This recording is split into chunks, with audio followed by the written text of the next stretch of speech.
Chapter 1. On a clear afternoon, I dragged my luggage and stood at the exit of the airport. The wind was blowing messily, and my heart was beating wildly. Sigh. I let out a long sigh. The more I didn't want to, the more I came back. I came back to a city that was about to face a storm. I didn't know how long I had been waiting, but I had already fallen asleep sitting on my luggage. A sudden breaking sound disturbed my sleep. A person got out of the car and slowly walked towards me. "Miss, I'm sorry, but Master and Madam are waiting for you at Zuayan restaurant." I didn't say anything and got into the car. What I was about to face at Zuayan restaurant would completely change my life. I was a cold glaze. My father was the president of the Red Minghui, which monopolized half of a city's economy. It could be said that from the day I was born, I was destined to not be an ordinary person. I couldn't live like an ordinary girl. I couldn't have friends. I couldn't enter a school. And I was taught to be heartless. My father said that I was to inherit his achievements and be the successor of the Red Minghui. In 20 years, I transformed from a childish child to the head of the North American Red Minghui branch. My father was very satisfied with my achievements. While I was meticulously managing the branch's business, I was summoned back by my father's urgent call. He didn't say anything, but told me to come back and meet a few people on the other side. The other side that my father was talking about was the Kurosawa, which supported the other half of a city. Although the Kurosawa and our Red Minghui seemed to be harmonious on the surface, the struggle behind the scenes had lasted for several years. The Kurosawa had once stolen the entire entertainment industry from the Red Minghui, and our Red Minghui had also monopolized the food and beverage industry in a city. He didn't know what this sudden meeting meant in this seemingly united stalemate. With all these questions, I settled the branch's affairs and hurried back. I felt that the silence was too frightening.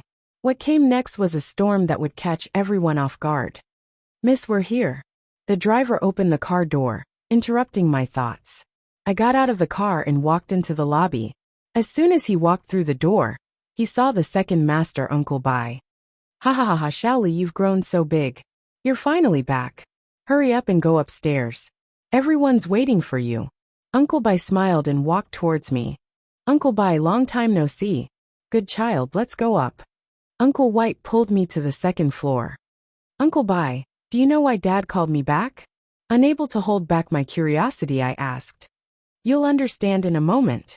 Remember, no matter what happens, you can't say anything. Let your father handle everything. If you open your mouth, you'll harm the entire Red Minghui." Uncle Bai's smiling face suddenly became serious. I kept quiet. Uncle Bai's words made my heart tremble. What they were about to face was perhaps an unimaginable disaster. When we reached the door, Uncle Bai helped me straighten my clothes. He patted my head and said gently, "Shaoli, your father is doing this for you. Go in." I let out a long breath, knocked on the door and pushed it open. Standing at the door, I noticed that there were only 4 people sitting at the table, my father and mother, and the other 2 were a man and a woman, who were about the same age as my parents. The 4 of them didn't talk to each other, and the quiet atmosphere made me feel awkward. "Shaoli, you're here. Come sit next to Mom." My mother stood up and waved at me. I walked over and sat next to her. I looked at the 2 people sitting across from me. The woman sitting across from my mother looked a few years younger than my mother. Her skin was bright white, her lips were smiling, and her hair was black and curly. She wore a dark green dress decorated with jadeite. She looked very noble. The man sitting next to her was wearing a black suit. His hair was gray and black with silver streaks. He held a cane in both hands and looked at me with a serious expression. I noticed that there was an empty seat across from me. "Shaoli, you've grown so big." "I'm Xiao Fingya, Auntie Xiao. I saw you a long time ago. You were still a child." The woman across from me smiled. "Do you remember Auntie? Auntie used to hold you." I searched my memory, but couldn't remember who she was. I shook my head and looked at my mother. How old was she at that time? She just remembered things. My mother took over. "That's right. She was too young at that time. But Shaoli is so beautiful. I think Kair will like her. Hubby, right?" The woman across from me turned and asked the man next to her. The man didn't answer. He turned and looked at his father. Old Lung Kaya will be here soon. Okay. After my father said that, everyone was silent again. The atmosphere returned to the initial awkwardness. My heart was in a mess. Who were these two people? Why did they say they saw me? Why did my father call me here? There was an empty seat across from me. Did someone else come? Was it that Kaya? Who was he? While I was in a daze, the door opened. A tall, thin man with a cold expression walked in. Sorry I'm late. Sit down. The man across from me nodded. He walked to the opposite side of me and sat down. Only then did I notice that he had a black feather tattoo behind his right ear. As expected, he was from Kurosawa. After the dishes were served, all the waiters left the room. The atmosphere was as awkward as ever. I fiddled with the food in my bowl. I won't beat around the bush. I'll make it short. The man across from me looked at my father. Old Lung, there are only two of us in a city. I think you know why we're sitting here today. I tugged at my mother's clothes. Mom, who are they? They are your uncle Duanmu, Auntie Xiao, and their son, Duanmu Quebec. You've seen them once when you were young. So he was the president of Kurosawa, Duanmu Tachio. Little brother, I understand what you're thinking. I have the same idea as you. If this marriage can resolve our past conflicts, then I agreed to send Li heir to Duanmu's house. My father replied to Duanmu Tachio. I was stunned. My father wanted me to marry that Duanmu K? Why? Just as I was about to speak, Duanmu K stood up. Why? What right do you have to control my marriage? I saw my father's face become very serious. Shut up. Since when is it your turn to speak? Duanmu Tachio slammed the table and roared. Xiao Fengya tugged at Duanmu K's clothes, hinting for him to sit down. Old Lung K has been spoiled since childhood. Don't argue with him. Little brother, I don't need to tell you the meaning of this marriage. You naturally understand. You decide the date. I'll wait for your news. Let's go.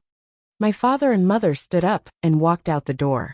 I stood up and bowed to Duanmu Tachio and Xiao Fengya, then followed them out of the room. Chapter 2. On the way home, my father didn't say a word. After entering the house, he gestured for me to go to the study to talk. My father stood by the window and pondered for a long time. Li heir, do you want to ask me why I arranged your marriage? No, you must have a reason for doing this. Since I was young, you taught me to obey you absolutely. Then you didn't complain? You didn't think about rebelling against my arrangement? My father turned to look at me. Even if my heart was unwilling, I knew that the sacrifice I made would benefit you, our family, and the Red Minghui. In fact, I knew that in front of him, no matter how much I resisted, it would all be futile. He was like a demon in the dark, holding all your weak points. No matter how much you struggled, he wouldn't show any mercy. Perhaps in his eyes, I'm just a handy weapon that he can use to get rid of his dissidents. In the past few years, the conflict between the Red Minghui and the Kurosawa has become more and more intense. Their subordinates gathered together to fight, smashing shops. And these are all trivial matters. One of our subordinates borrowed money from them, and they even used him to steal our internal secrets. Fortunately, we discovered it early. You tell me, how could I not be on guard? If that's the case, then just shed all pretense of cordiality. Why do you still want to arrange a marriage? It's not like we're in ancient times selling children. Their power is still a mystery. The marriage between the two families not only can stabilize the stalemate between the two sides, it can also help me obtain a lot of internal information. This is also one of the main reasons why I want you to marry them. Help me investigate their background. Tell me, besides you, who else would be suitable for this role? My father walked over and patted my shoulder. Okay, I understand. The moment I left the study and closed the door, my heart inexplicably hurt. Perhaps in his eyes, I wasn't his daughter but a trump card.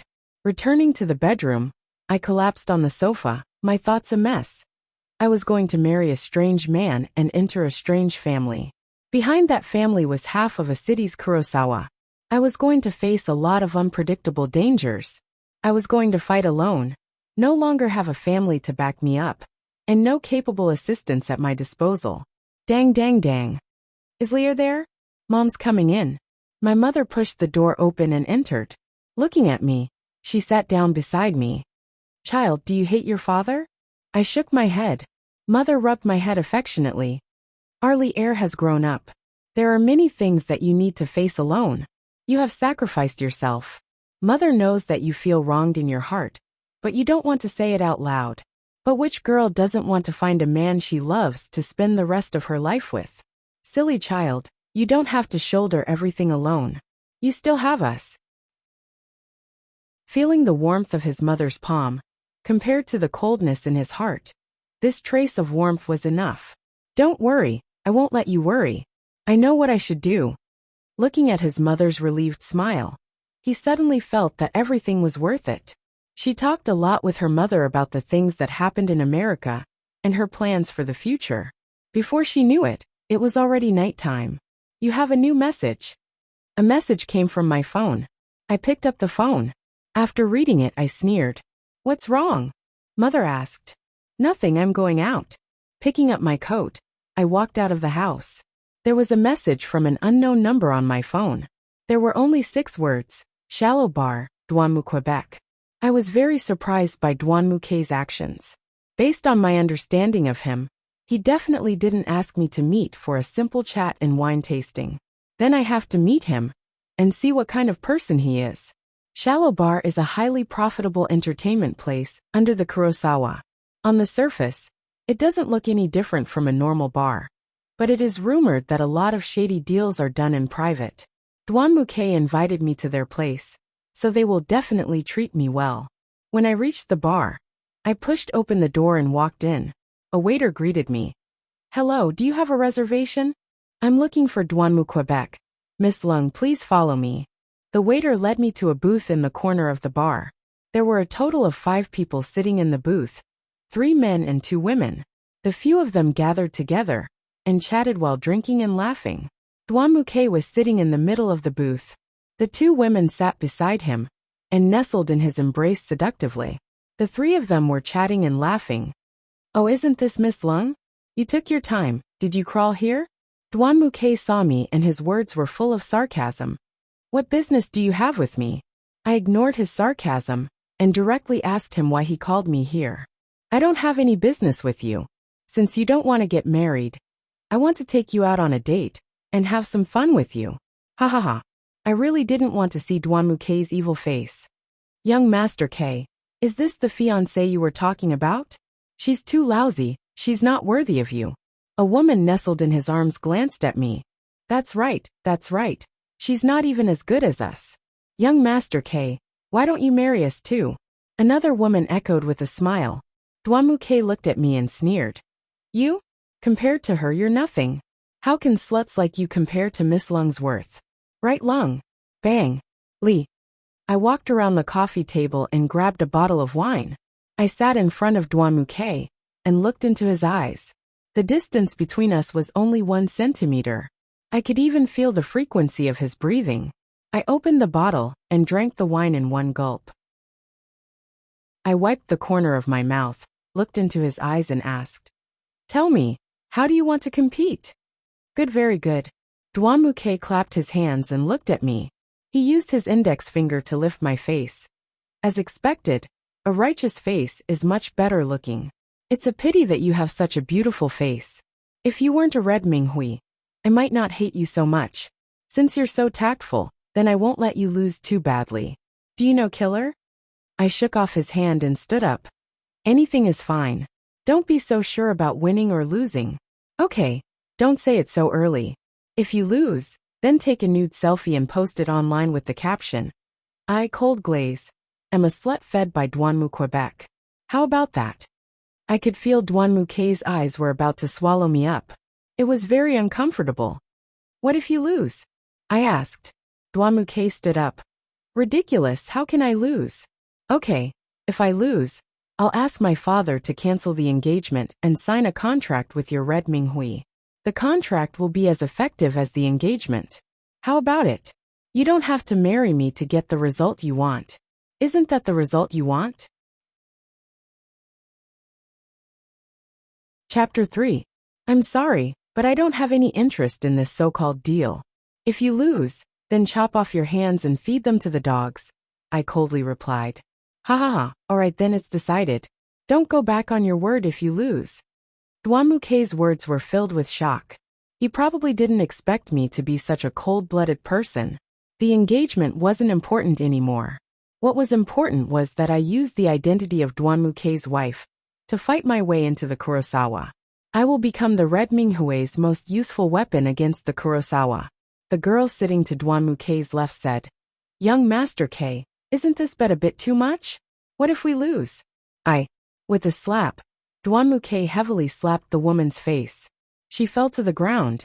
Another woman ran over to help her up and left with her tail between her legs. Duanmukei sat on the sofa and pointed to the person next to him. You tell her the rules of killer. Also, go tell the waiter to prepare for a drinking contest. If we're going to play, then let's play big. The so-called killer is that each person has 18 different cocktails. Within a set amount of time, the first person to drink all 18 cocktails will win. These 18 cocktails are all extremely strong alcohol. From the first drink, rebirth, to the last drink, reincarnation. Every step forward is a deep tempering of the soul. Rumor has it that the person who first developed killer was a murderer, with more than 20 lives on his back. When he was waiting for death, he created killer. Every drink symbolizes a stage of self. Killer symbolizes from life to death. In the entire A city, there are very few people who can drink reincarnation. Duanmukei put out such a strong lineup, he must have made ample preparations. And I'm not good at drinking wine. I just drank a bottle, and my head was already starting to feel dizzy. But I can't admit defeat. I have to stake my life on this bet. In the middle of the bar's hall was a stage. A few waiters were busying themselves in an orderly manner. Some of the customers who were drinking in the bar also gathered around the stage. I leaned against a pillar at the side and calmed myself down. You don't have to be so stubborn. What good will it do you to go against him? A voice came from beside me. I turned around and saw a handsome man standing next to me, looking at the stage. He was of average height, dressed simply in a white shirt, and had delicate facial features. If it wasn't for his Adam's apple, anyone would have thought that he was a girl. I turned my head and did not speak. Whatever. It's too late to say anything now. Here's my business card. If you need anything, you can look for me. He handed over a business card. No thanks. I didn't reach out to take it. I put it here. He placed his business card on the coffee table across from me. Please go back and say hello to Uncle Lung for me. I'll visit him when I have time. Turning around, he walked deeper into the bar. Does he know my father? Did my father send him to help me? I picked up the business card on the coffee table. In the middle of the card was written, Han Hao, Black Viper Group's product director. So he's from the Kurosawa. But why is he pretending to be a good person to help me? Is he close to my father? Could it be another trap set by Duanmukei? Everybody, welcome to Shallow Bar. Today, we will be hosting the ultimate showdown of killer. As everyone knows, killer is a classic of our bar's drinking competition. Tonight, we are fortunate to be able to see such an exciting showdown. So, who will we be facing today? First, let us give a round of applause. Let us welcome Black Viper Duanmukei, Young Master K. The lights gathered in the middle of the stage. The host had already announced that the showdown was about to begin. Young Master K. Young Master K. Young Master K. The audience below the stage loudly called out to Duanmukei. It's not too late to give up. Duanmukei walked past me and gave me a look of disdain. He walked straight to the middle of the stage. The audience below was already boiling with excitement. Duanmukei stood on the stage and took the microphone from the host. Thank you everyone for coming to watch this showdown. Although this showdown is my personal grudge, I really don't mind if everyone is here to witness my victory. Young Master K is awesome. Young Master K is the best. Many girls below the stage screamed. The host continued. Next, let us welcome the challenger, Cold Glaze. I walked onto the stage. The audience below the stage sighed. Today's showdown, the stakes are extremely high. I don't know how much confidence the challenger has. If Cold Glaze loses, she will take a nude selfie and post it on social media with the caption, I, Cold Glaze, am a slut fed by Duanmukei. If young Master Duanmu loses, she will chop off her own hands. My God, isn't the stakes too high? This is too unfair to young Master Duanmu. We don't want young Master Duanmu to lose. Hey, the girl on the stage, don't fight with young Master Quebec. Come down and sleep with us for a few days. You want this kind of person? Aren't you afraid of getting into trouble? A few scumbags below the stage whistled provocatively. At this moment, Duanmu K walked to the front of the stage and casually took a bottle of wine from the stage and threw it at them. The bottle fell to the ground and the wine spilled all over the floor. Glass shards were scattered everywhere. A few people were so frightened that they sat on the ground. Some people covered their faces, and blood could be seen flowing out from between their fingers. Suddenly, the audience below the stage became silent. Duanmu K grabbed the microphone and squatted on the side of the stage. In any case, she's going to be my Duanmu K's wife. If you want to sleep with her, it's not your turn. Since you want to be cheap, why don't I sell you guys off to be ducks? Either shut up and watch the show, or leave with your tails between your legs. The scumbags were so scared that they didn't dare to say anything and hid to the side. Duanmu K turned around and looked at me. Then he threw the microphone to the host. I wasn't sure if he was trying to help me or himself. The host took the microphone. The rules of the duel are very simple. The 2 rows of wine that you're looking at right now. In 5 minutes, the winner will be the one who drinks all of them in the shortest time possible. Now, let's invite the 2 of you to stand in your designated positions and prepare for the duel. I stood at one end of the table. Duanmu K stood across from me and looked at me. This is the last time. If you want to give up, it's not too late. I can consider letting you go. At least you won't lose so badly. I glanced below the stage. My gaze fell on the man called Han Hao standing in the corner of the bar. I turned around and looked at Duanmu Quebec. Let's start. The host stood between us. Are you ready? We both nodded. Okay, let's count down from 5. 5, 4, 3, 2, 1. Let's start. After the host said start, I picked up the first glass of wine and drank it in one gulp. The wine slid down my throat, and I felt like my mouth was going to explode. I leaned against the table and covered my mouth to cough. The host asked me, "Are you okay? Do you want to admit defeat?" I looked at Duanmu K, who had already started drinking his 3rd glass. The audience below the stage was cheering for him. I shook my head and picked up the 2nd glass and drank it in one gulp. Chapter 4. The 3rd glass, the 4th glass, the 5th glass. I felt like the world was spinning, my stomach was churning, and my throat was spitting fire. Every glass had a different taste, and I didn't have time to savor the taste of the wine. I only knew that the wine was as strong as the summer afternoon sun, and I felt like I was on fire. I held onto the table, wiped my mouth, and picked up the 9th glass. I glanced at Duanmu K, who was opposite me, and he wasn't any better than me. He held onto the table and drank the 8th glass in one gulp, then threw the glass to the side. The stage was littered with our broken glasses, and with the reflection of the lights, the sky darkened. Duanmu K stared at me. How about it? Do you want to continue? Or admit defeat? We're only halfway through. I tilted my head back and swallowed the 9th glass. I threw the glass to the side and forced myself to say, "No, no need." "Hee, all right, I'll accompany you to the end." Duanmu K stared at me and drank the 9th glass. The 10th glass, the 11th glass, the 12th glass. One glass after another. I felt like I couldn't keep my eyes open, and my whole body was weak. I collapsed on the floor, my right hand holding onto the edge of the table, and my left hand reaching for the glass. Then I brought it to my mouth and poured it into my mouth. Every time I swallowed a mouthful, it felt like my whole body was being pricked with needles. My legs gradually went numb, and my whole body became cold. As for the audience who were cheering below the stage, they wouldn't be able to feel this kind of heart-wrenching pain. Even if they were usually afraid of our identities and our methods, from the moment we stood on the stage, we were like actors and they were like audience members. The conflict between Duanmu K and I, in their eyes, was just a part of the stage play. Halfway through the competition, the hand that was holding the wine glass gradually slowed down. I no longer drank the wine in one gulp. Instead, it was like I was drinking medicine. I slowly swallowed mouthful after mouthful. My entire body was leaning against the table to support myself. I forced myself to raise my head. Duan Muke was also leaning against the table. His movements gradually slowed down. Every time he took a sip, his brows would furrow.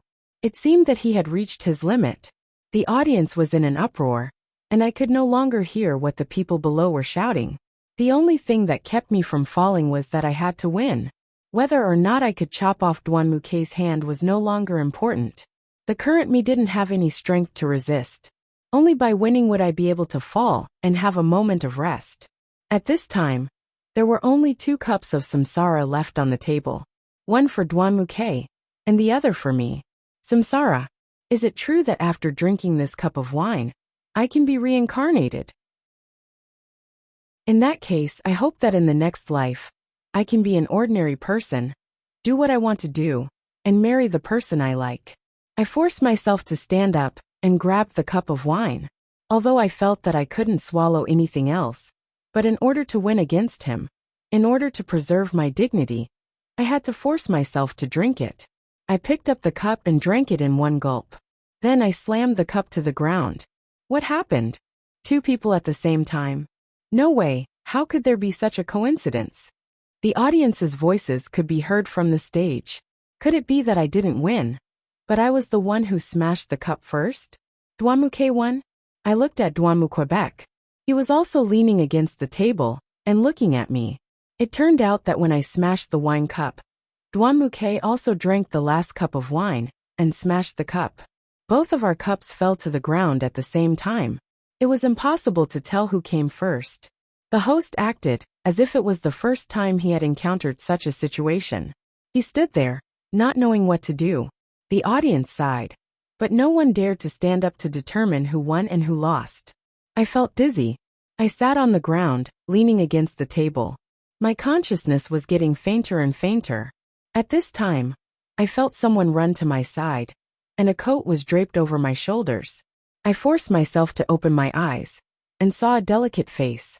Han Hao helped me tidy up my dress, and helped me stand up. My legs went soft, and I almost fell again. Han Hao took the opportunity to pull me into his arms. I was paralyzed in his arms. His body exuded a faint fragrance that made me feel very comfortable. I gradually closed my eyes, and wanted to fall asleep just like that. Han Hao, let her go. I heard Duan Muke's ear-piercing voice. I forced myself to open my eyes. He was already in front of me. He grabbed my arm, and pulled me into his arms. I lifted my head and saw him glaring at Han Hao. "Kay, I didn't mean anything else." Han Hao tried to help me tidy up the coat that had slipped off. Duan Muke raised his hand and flung the coat that was draped over me at Han Hao. "Han Hao, don't meddle in other people's business." She asked for it. Duan Muke pulled my arm and turned around to walk off the stage. I struggled, but Duan Muke's grip was very tight. My entire wrist was red from his grip.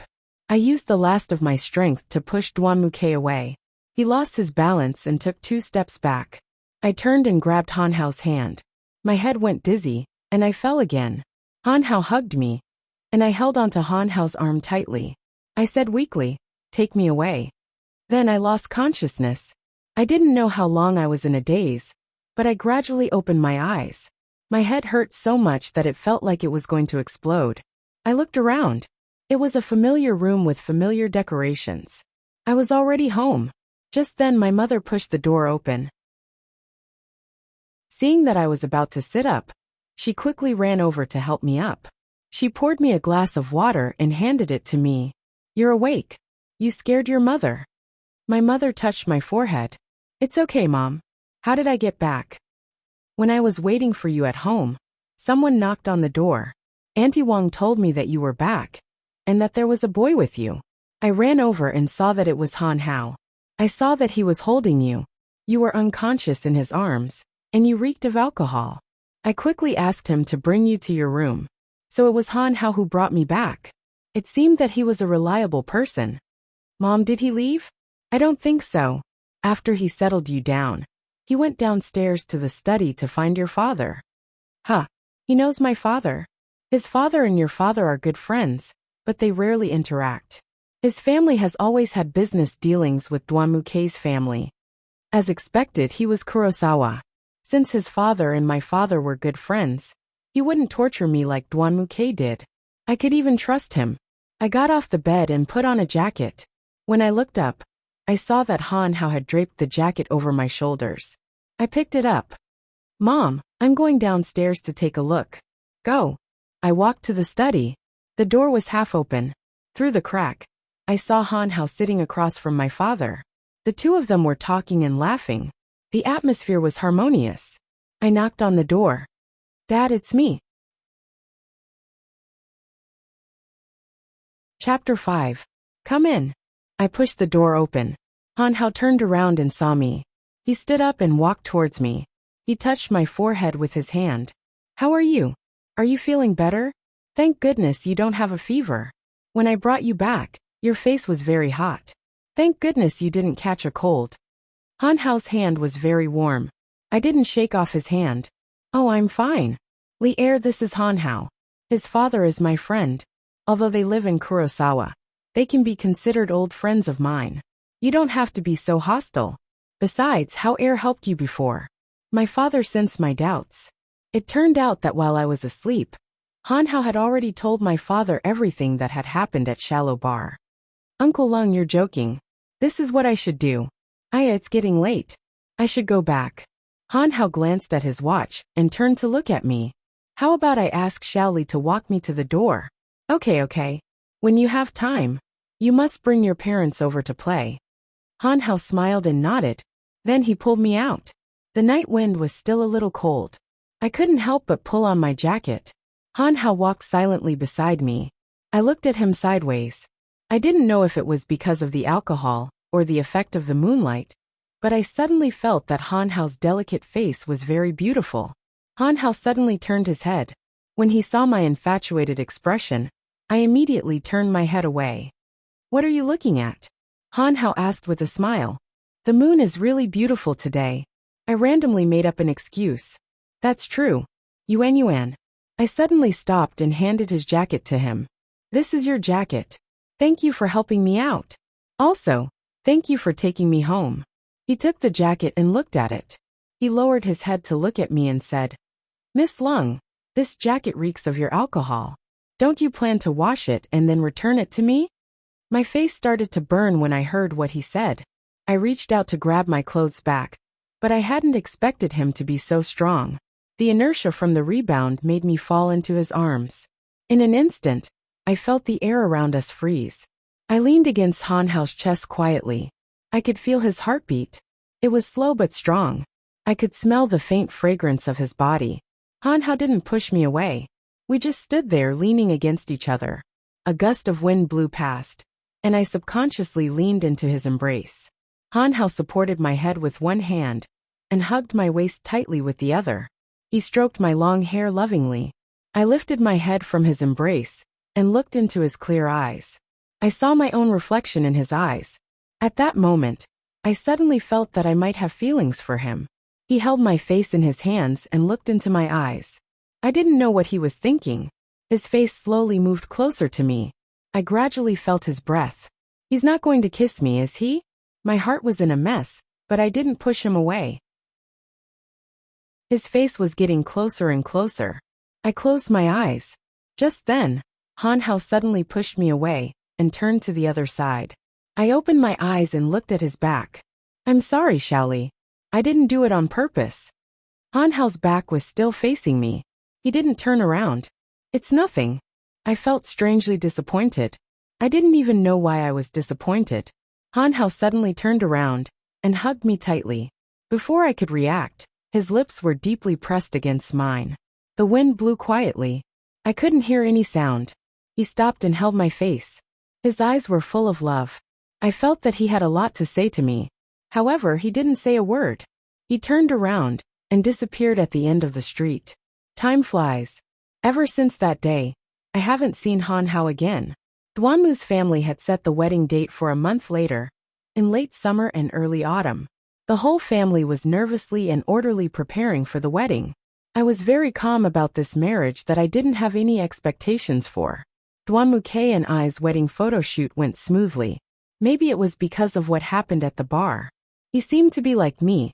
He didn't resist this marriage contract that he couldn't resist. He chose to let nature take its course.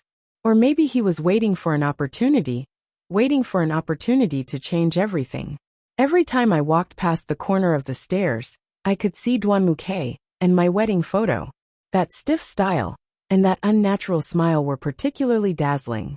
When I was alone at night, I would quietly look at Han Hao's business card. I would recall that night, his kiss, his taste, and his eyes. If there was really love at first sight in this world, then I would definitely admit that the person I liked was him.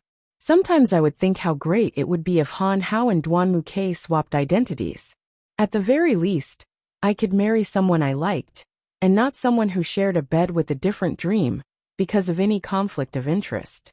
I put Han Hao's business card at the bottom of my jewelry box. For the sake of Red Minghui, for my father, I decided to bury this feeling deep in my heart. The day of my wedding with Dwanmuke had finally arrived. My father and some of the seniors of Red Minghui were receiving guests in the living room. I got up early to freshen up and put on my white wedding dress. My mother carefully tidied my hair. I suddenly felt that she had aged a lot overnight. I looked at myself in the mirror. They say that women are most beautiful on their wedding day. Who wouldn't want to show their most beautiful side to the person they love, and not to their enemies? My mother stroked my hair. Li Er is finally getting married today. Her eyes were filled with tears. Mom, I will be fine. I held my mother's hand and comforted her. She was probably the person who didn't want me to marry. At this time, Auntie Wang stood at the door and knocked. Madam, Miss Dwanmuke's family is here to pick you up. My mother looked at me and patted my shoulder. I will go down and greet them. You can come down when you are ready. She turned and left with Auntie Wang. I was the only one left in the room. I took out Han Hao's business card from the jewelry box and gently stroked his name. I really hoped to see him one more time before I went to Dwanmuke's house. Even though I had his business card and his contact information, I didn't have the courage to call him. I also didn't know what to say if I called him. Helplessly, I put the business card back. I opened the door and walked out. I chose to endure everything that was about to happen. I walked to the top of the stairs and looked down. The large living room was already filled with people. In the middle of the crowd, I saw Dwanmuke. He was holding a bouquet of roses in his hand. He was wearing a pure black suit that highlighted his figure. With his trademark facial features, he smiled and chatted with the people around him. Looking at it this way, Dwanmuke's sunny side was still very handsome. If he wasn't so bad, he should be someone worth relying on. Chapter 6. The bride is here. I don't know who shouted, but everyone's eyes fell on me. Dwanmuke looked at me and slowly walked towards me. When he reached me, he knelt down on one knee and handed me a bouquet of flowers. I took the bouquet, and he stood up. He pulled my hand onto his arm and stood beside me. You're very beautiful today. Dwanmuke lowered his head and whispered into my ear. However, Miss Lung, you have to be careful. Don't make a fool of yourself today. It wouldn't be good if someone as beautiful as you embarrass yourself, right? Dwanmuke looked at me with an evil smile. The one who should be careful is you. I glared at him and stepped on his right foot with my left foot. The thin high heels dug into his leather shoes, causing Dwanmuke's expression to turn hideous from the pain.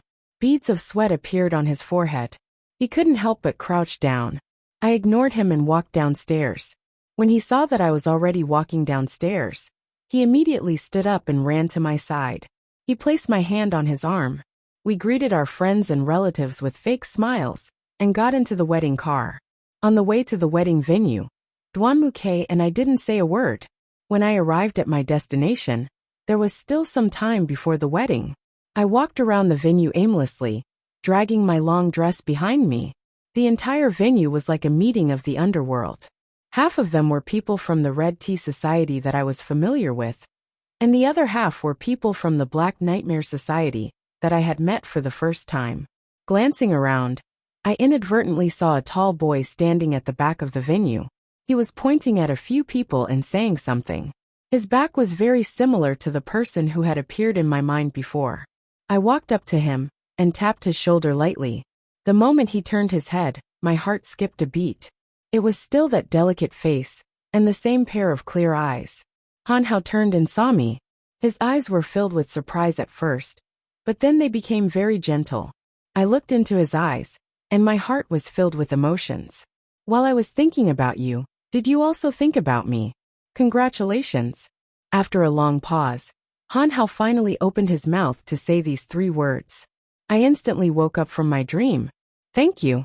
Longing couldn't be hidden. No matter how deeply you hid it, once it touched the bottom of your heart, there would be all kinds of feelings. After seeing Han Hao, my heart calmed down a lot. He was standing at a place that I wanted to touch but couldn't reach. Han Hao's gaze and smile were like rays of gentle sunlight that warmed my cold heart.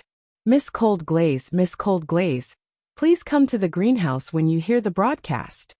The broadcast was calling my name. It's about to start. Hurry up and get ready. Han Hao looked down at his watch and didn't look at me. Okay. I turned and walked backstage. The distance between Han Hao and me was getting farther and farther. I stood in the greenhouse, waiting for the countdown to the wedding. The other end of the red carpet was connected to the stage.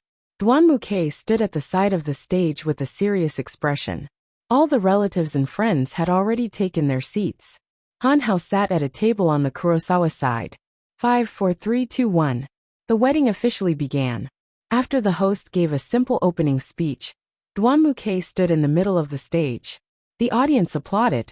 His reputation in the Kurosawa couldn't be underestimated.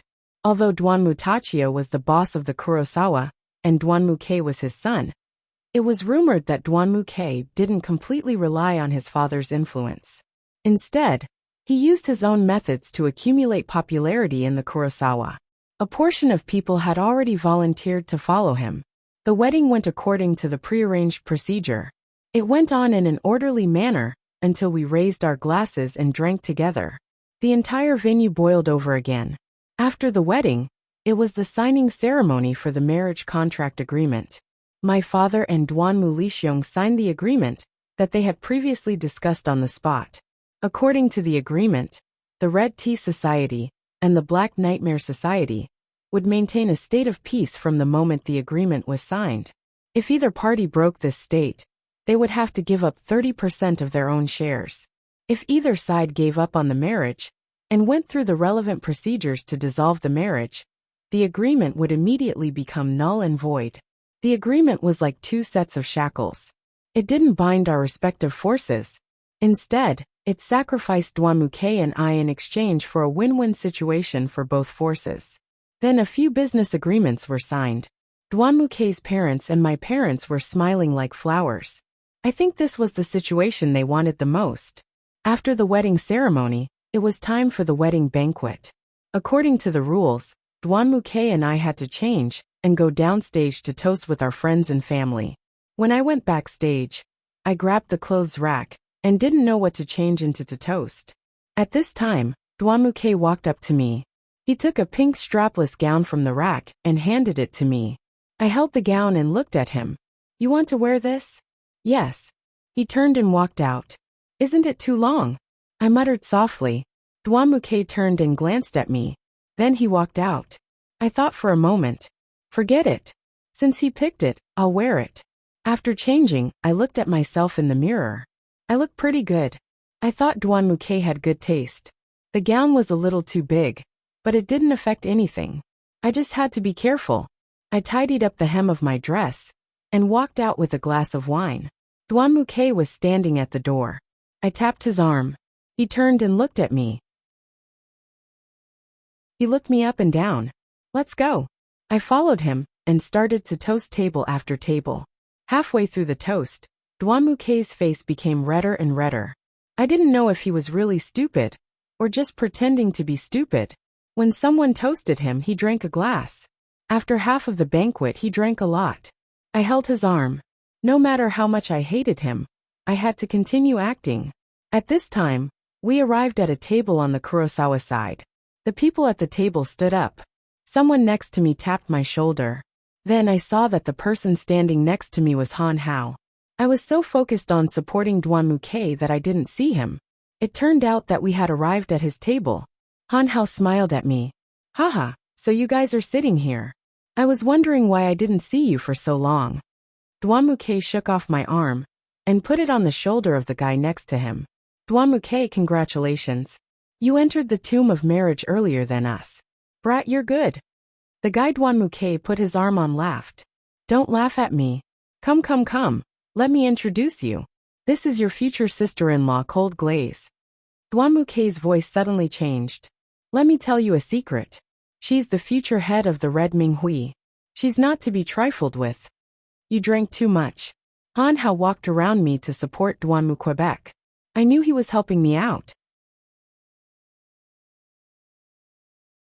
Chapter 7. Let go of me, Han Hao. I'm not drunk. Duan Muke flung Han Hao's hand away. Perhaps he had used too much force, but Han Hao lost his balance and took 2 steps back. He stepped on the hem of my dress, and I instinctively dodged. As a result, my dress slipped down. I held the wine glass in one hand, and my other hand quickly covered my chest. Although it didn't fall completely, the top half of my chest was completely exposed. Just as I was about to lose my grip, Han Hao suddenly turned around and hugged me. He used his body to shield me from the awkward situation. The audience gasped. Han Hao quickly took off his jacket and put it on me. He buttoned it up, and I stood there dumbly. Han Hao. Duan Muke pushed Han Hao's shoulder. Han Hao looked at him, but didn't say anything. He turned around and left the venue. Just like last time, he didn't say a word and left quietly. I glared at Duan Muke fiercely and walked backstage. He didn't say a word and followed me into the dressing room backstage. Duan Muke turned around and closed the door. I turned around and looked at him. I reached out and slapped his face. He didn't have time to dodge, and the slap landed heavily on his face. Duan Muke covered his face and looked at me. He seemed to be more sober than before. I walked up to him and grabbed his collar. Duan Muke, don't go overboard. I can tolerate you once or twice, but that doesn't mean I have a good temper. If it wasn't for my father, I would have killed you long ago. I pushed him hard, and he took 2 steps back. He covered his face and laughed. What are you laughing at? You've finally revealed your true nature. Since you're so dissatisfied with me, why don't you just say it? He approached me slowly, and I retreated step by step until I reached the wall. He propped his hand against the wall and looked at me. Lung Yuli, I regret it now. In the past, I tortured you to make you give up on the engagement. Since you are not afraid of death, I will torture you even more. I gave him another slap. He sneered and pressed me against the wall. He began to tear off my dress. His mouth kissed my neck. I struggled with all my might, but he held my hand with one hand and my waist with the other. No matter how strong I was, I couldn't break free from him. He looked at me. We are already married. You are mine. I can do whatever I want. You can't escape. Then his lips covered mine. My eyes widened in shock, and I couldn't move my body. To be honest, I enjoyed Duan Muke's kiss. He pressed me against the wall with one hand and held my waist with the other. His soft lips had a sweet taste. I closed my eyes. Although my heart was against it, my body was honest. Seeing that I gradually let down my guard, his hand that was wrapped around my waist slid to my lower abdomen bit by bit. Then he slowly moved upwards. Just when he was about to reach my lower abdomen, the room door suddenly opened. Duan Muke quickly jumped to my side. His collar was no longer as flat because of my tugging, and his hair was messy, especially after the 2 slaps that I rewarded him. The left side of his face was completely red. I wasn't any better. Because of my struggle with him, my dress was messy, my hair was messy, and it was draped over my shoulders. My face was red too. The 2 of us looked like 2 people who had been caught in bed. We didn't know what to do as we stood there and looked at the group of people at the door. The people who opened the door were a few Kurosawa men. When they saw Duan Muke and I, they were stunned for a few seconds. Then they immediately understood. However, they didn't have any intention of leaving. What do you want? Duan Muke adjusted his collar and broke the awkward situation. It's nothing. Young Master Quebec Master just asked us to come and see if you and Miss Lung are here. Now that you're done, can you leave? I didn't know if it was an illusion or not, but I felt that Duan Mukei's entire person was uncomfortable when he said that. Yes, young master. We will leave immediately.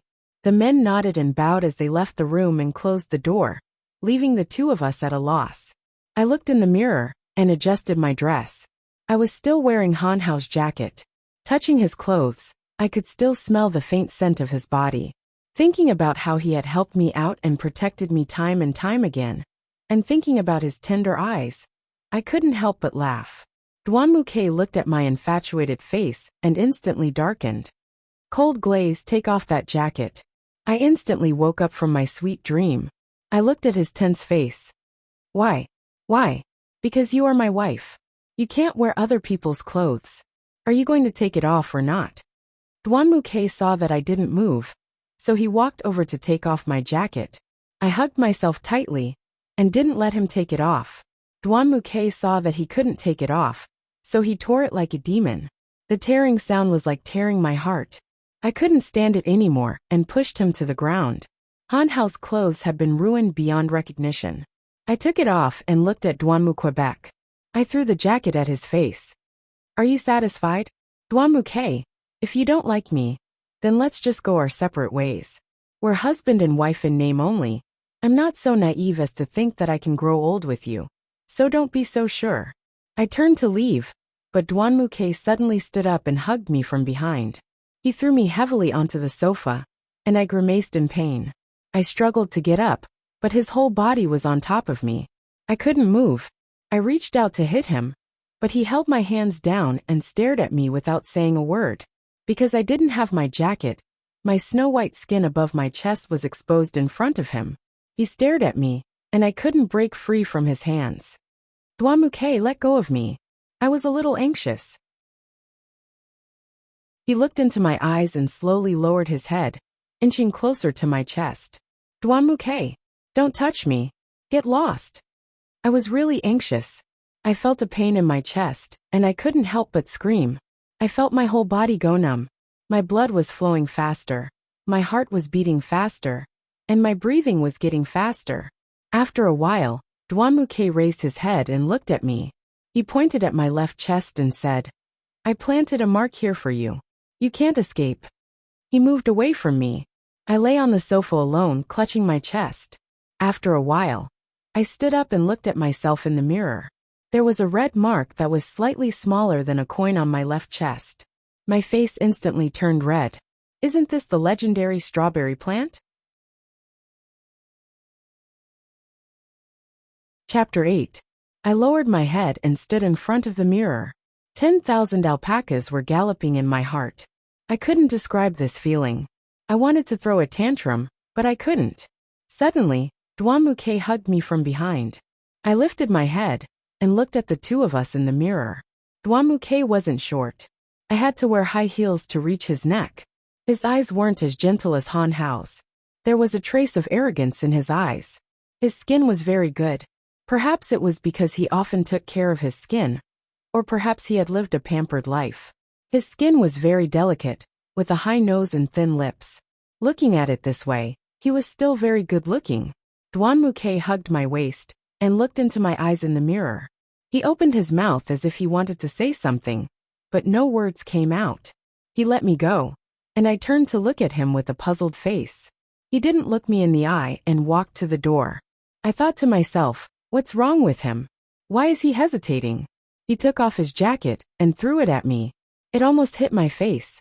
Luckily, I reacted quickly. Otherwise, I wouldn't know how hard it would have hit me. Put this on when you go out, he said and left the room.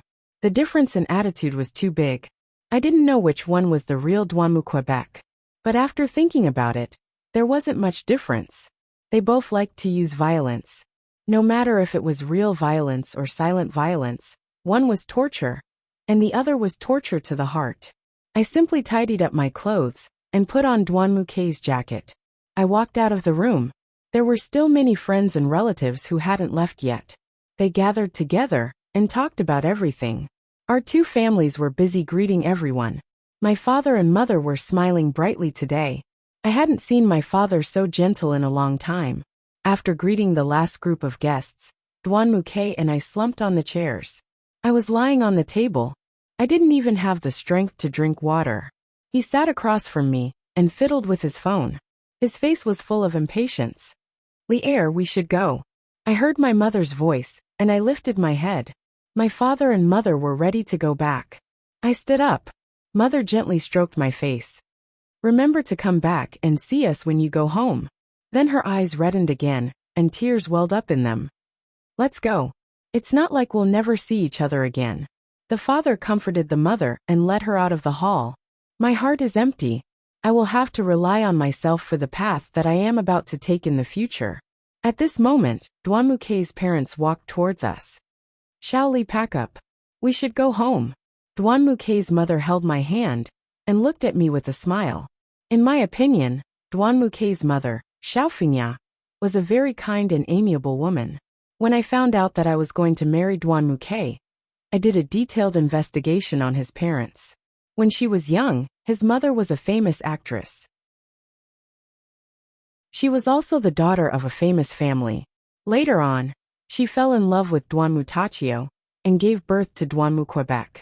No wonder Duan Muke's appearance was so good. It was because of his good genes. I thought that in the entire Kurosawa, the only person who would not harm me was Xiaofingya. "Shaoli, what are you thinking about?" Xiaofingya held my hand and asked me worriedly. "Ah, Auntie, it's nothing. I'm not thinking about anything." I came back to my senses and saw her worried expression.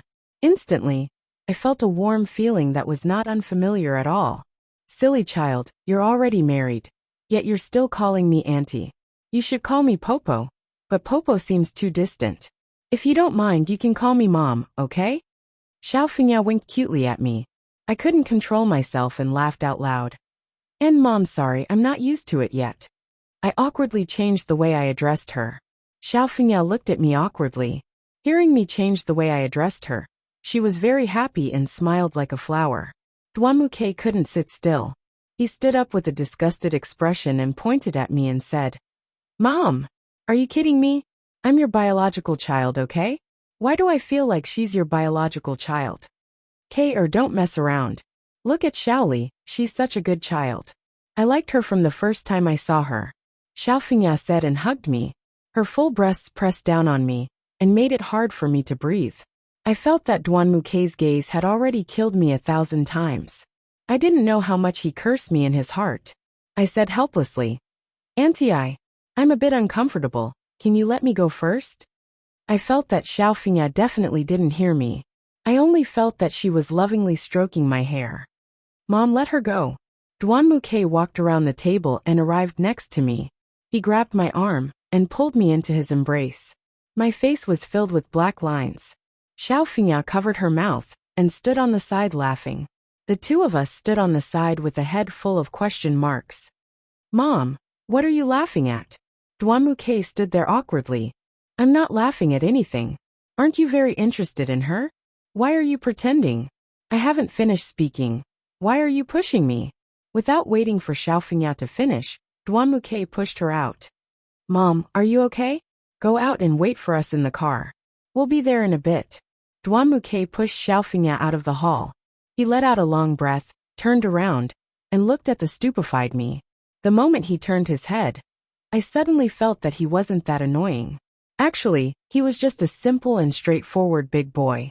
Wasn't that the warm scene just now the life that I had once imagined? But did I really have to compromise like this?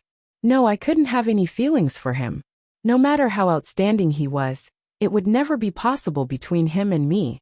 Duan Muke walked in front of me. His face was a little red. He didn't look me in the eyes. Don't listen to my mom's nonsense. But to be honest, I did hate that marriage contract.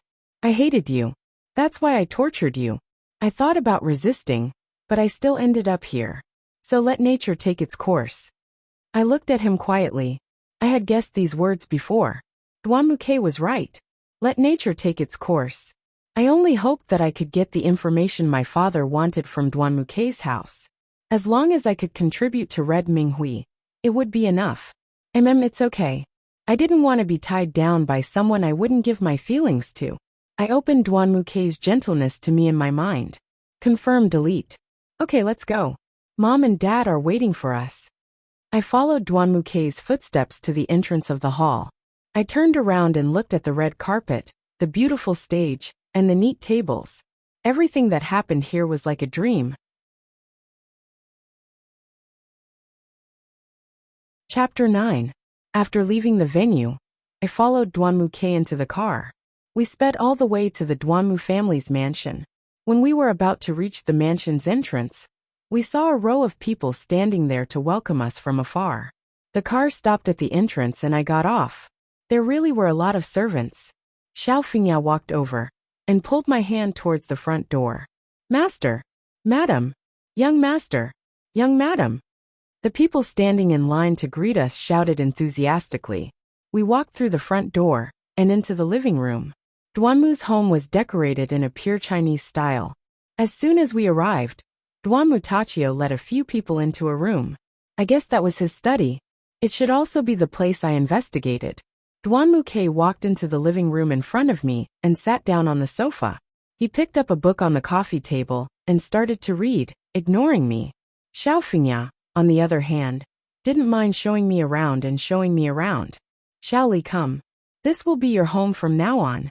On your left is the kitchen, storage room, bathroom, and the servants' lounge.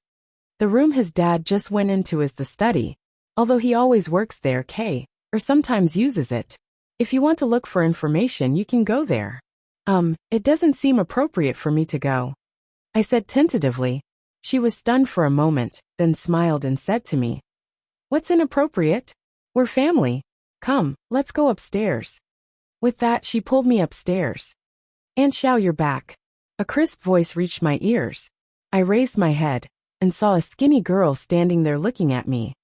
Yes, we're back. You came just in time. This is Cold Glaze. You can call her sister-in-law from now on. Xiao Fengya turned to me and smiled. Xiaoli, this is Uxian. Hello. I nodded to her. She didn't say anything and just looked at me with a smile. Okay, you go do your own thing. I'll show Xiaoli around. Xiao Fengya pulled my hand and walked around her. I intentionally glanced at her from the corner of my eyes. She also turned to look at me with a serious expression. When we reached the second floor, Xiao Fengya pointed to the room facing the stairs and said to me, Xiaoli, guess whose room this is? If you guess right, you'll get a reward. It can't be my Duanmukei's in my room, right? Xiaoli, you're so smart, come open and see. I opened the door, and a beautiful and exquisite room came into view. There were 2 floor-to-ceiling windows in the room. The afternoon sun shone into the room, and the whole room was warm. There was a large European-style bed in the middle of the room, and all the furniture. I opened the wardrobe, and saw women's clothes on the left and men's clothes on the right. I turned to look at Xiao Fengya. Really, Xiaoli? Are you satisfied? I didn't know what you liked, so I asked your mother for your size. I arranged it according to the style you young people like. Thank you, Mom. Xiao Fengya's kindness made my heart feel warm. You rest first. I'll send someone to call you when dinner is ready. Then she closed the door and left. I sat on the chair by the window and stared blankly at the scenery outside. I thought about everything that had happened today. It was just like a movie. I was a little tired, so I leaned on the table and closed my eyes. If you want to sleep, sleep on the bed. You don't want to sleep when there's a bed. I heard the door open and Duanmukei's cold voice followed. I opened my eyes and saw him leaning against the door. I glanced at him and turned away, ignoring him. I'm speechless, he muttered.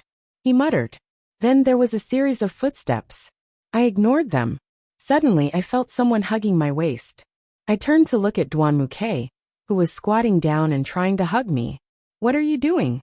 I pushed Duanmukei away with all my strength. I told you to sleep on the bed. He suddenly picked me up. He didn't care how hard I struggled, and threw me onto the bed. He turned around and took off my shoes. Then he grabbed the blanket and stuffed me under it. The bed was soft and definitely had a hypnotic effect. I started to feel sleepy and yawned. When I looked up, I saw Duanmukei had taken off his shirt, and his back was facing me. He was about to take off his pants. I immediately covered my eyes. Duanmukei, what are you doing? Why are you taking off your clothes? I shouted at him. I say, Miss Lung, look at what you've done to me today. Look at my clothes. Dwanmuke casually tossed his shirt next to me. Then why don't you go to the toilet and change? I grabbed the shirt and was about to throw it at him. Suddenly, he jumped onto the bed and pressed me under his body. It was the third time today. My face turned red. Dwanmuke's body was very good. Maybe it was because he often exercised, but his muscles were very smooth. I didn't know where to look and kept looking around. What are you looking at? Nothing. I don't know what to look at. If you don't know what to look at, then look at me. Dwanmuke put his hand on my face, and we looked at each other again. We were so close that I could feel his breathing and his heartbeat. I felt my face turn even redder. Why is your face so red? Did you drink? This idiot's question made me want to beat him up again. What did I drink? Without waiting for me to finish my sentence, Dwanmuke's lips once again deeply kissed mine. I couldn't resist again. That sweet kiss was like a deadly poison. I couldn't resist. I thought he could hear my heartbeat, so fast that I couldn't control it. There's no smell of alcohol. Looks like you didn't drink too much. He got off my body. I opened my eyes and looked at the ceiling. My mind was in a mess. I turned my head and looked at Dwanmuke. He had just taken off his pants, leaving only his underwear. I covered my eyes in shock. Dwanmuke, next time you change your clothes, can you tell me? Put on your clothes, or you can get out. My heartbeat disappeared in an instant. Now I only had the urge to beat him up. I covered my eyes and didn't dare to look at him. I was afraid that I would see something that would hurt my eyes. Just then, I suddenly felt someone get on the bed. He lifted the blanket and lay down. But I still didn't dare to move my hands away. I turned around. Hey, why are you turning around? I was afraid that you would be scared, so I came to accompany you to sleep. You're just turning your back to me? Go away. I don't need you to accompany me. I moved to the side of the bed and put down my hands that were covering my eyes. Just then, Dwanmuke hugged me from behind. But, I need you to accompany me to sleep. Dwanmuke leaned toward me, and I sank into his arms. I didn't say much. I really needed to rest, but lying in his arms, I didn't feel sleepy at all.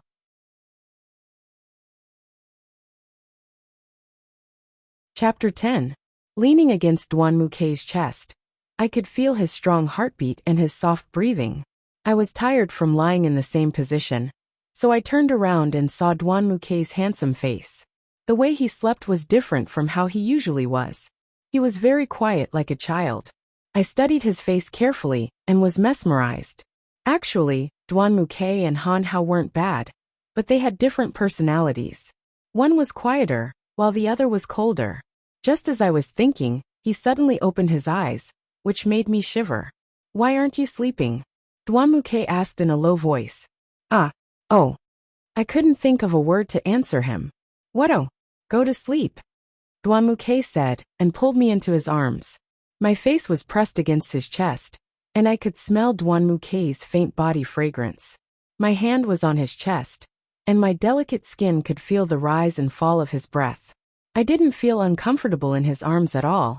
It was as if I was used to it. I leaned against his chest quietly, and felt very comfortable. I didn't know why, but I suddenly felt sleepy. I slowly closed my eyes and fell into a deep sleep in Dwanmuke's arms. Maybe I was too tired, but I slept too soundly. I didn't know how long I slept. When I woke up, the moon was high in the sky outside the window, and the street lights were on. The room was dark, and Dwanmuke wasn't next to me. There was a lamp on the desk in the corner, and Dwanmuke was sitting there, fiddling with something. I got up, put on my coat, and walked behind him. I stuck my head out to look at him. You're awake. He didn't turn around. I saw that he was writing something. Dwanmuke turned to look at me. He closed the notebook and stuffed it into the drawer. What are you writing? Let me see. I reached out to open the drawer. No. He grabbed my outstretched hand and pulled it back. I lost my balance, and he took the opportunity to hug me. I sat on his lap, and my hands hooked around his neck. Why are you so proactive this time, throwing yourself into my arms? Speak, what are your intentions? Dwanmuke was definitely the kind of person who would pretend to be innocent after taking advantage of her. He was clearly the one who had not taken enough advantage of her, yet he still wanted to complain. You think too much. I let go and tried to get up from his lap. But he held me firmly in his arms, and I couldn't resist at all. Knock, knock, knock. At this moment, there was a knock on the door. Who is it? Dwanmuke stood up and walked over. Brother, it's me, Uxian. Dwanmuke opened the door, and saw Uxian standing there in a white dress. What is it? Xian. Auntie Xiao asked me to call you down for dinner. When Uxian said this, she glanced into the room, and saw me touching up my makeup in front of the dressing table. My expression was very serious. Dwanmuke turned to look at me and said to Uxian, Okay, I got it. You can leave first. Dwanmuke closed the door and walked behind me. He quietly looked at me, as if he was thinking about something. I looked at his complicated expression, and felt that this man had a lot on his mind. Right, I heard Uxian call you brother. Is she your biological sister? I asked Dwanmuke as I combed my hair. Uxian? No. She's our family's adopted daughter. Dwanmuke came back to his senses and fiddled with my hair. Adopted daughter? Yeah, when she was young, her father gave us a sum of money.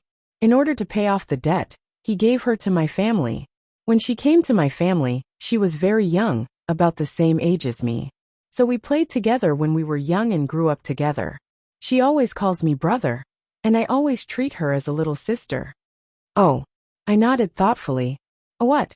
If I don't call you right, then what should you call me in the future? Dwanmuke knocked my head with his hand. Call you what? Hubby. I can't say that. I held my head and looked at him. You did it on purpose.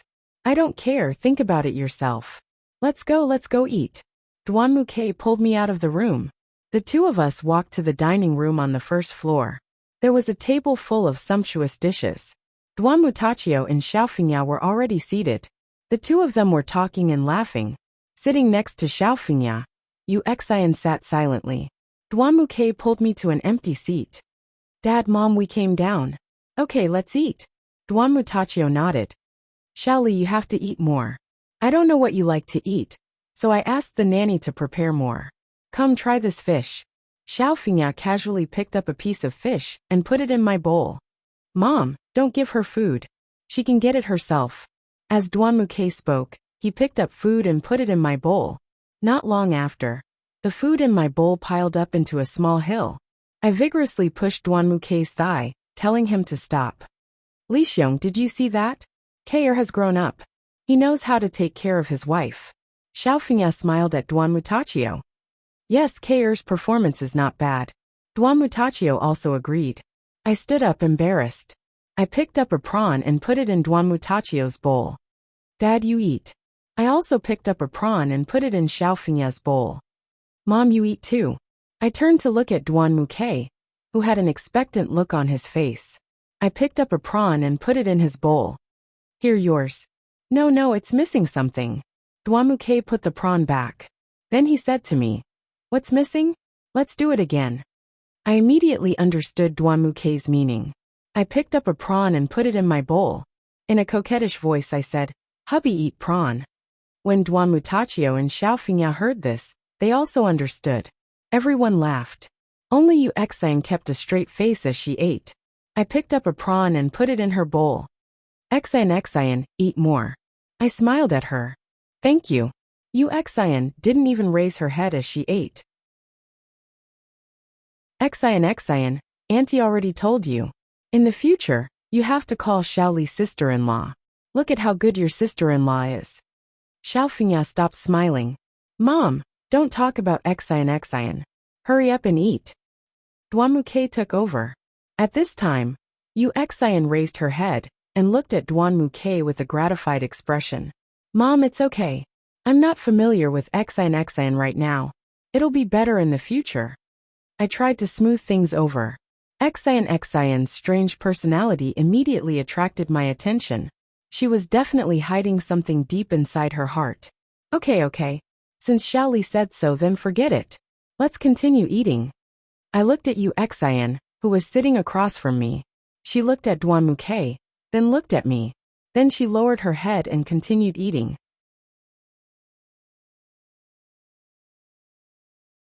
Chapter 11. After eating dinner, Duan Mutachio went to the study. Xiao Fengya pulled me to the sofa and chatted. Duan Muke sat next to me and carefully read a book. Yu Xian walked from the kitchen to the living room and towards the stairs. Xian, do you want to eat some fruit? I looked at her back and called out. Yu Xian stopped her footsteps and didn't look back at me. No, I'm not feeling well. I'm going to rest first. She directly went upstairs. I leaned on the sofa and looked at her small figure. My curiosity about her was aroused. This child is getting more and more impudent. How can she be so rude? Xiao Fengya muttered in a low voice. Auntie, can you tell me about Xian? I always feel that she's a bit resistant to me. When Xian first came to my family, she wasn't like this. When she was 3 years old, her mother became seriously ill. Her father was a big gambler.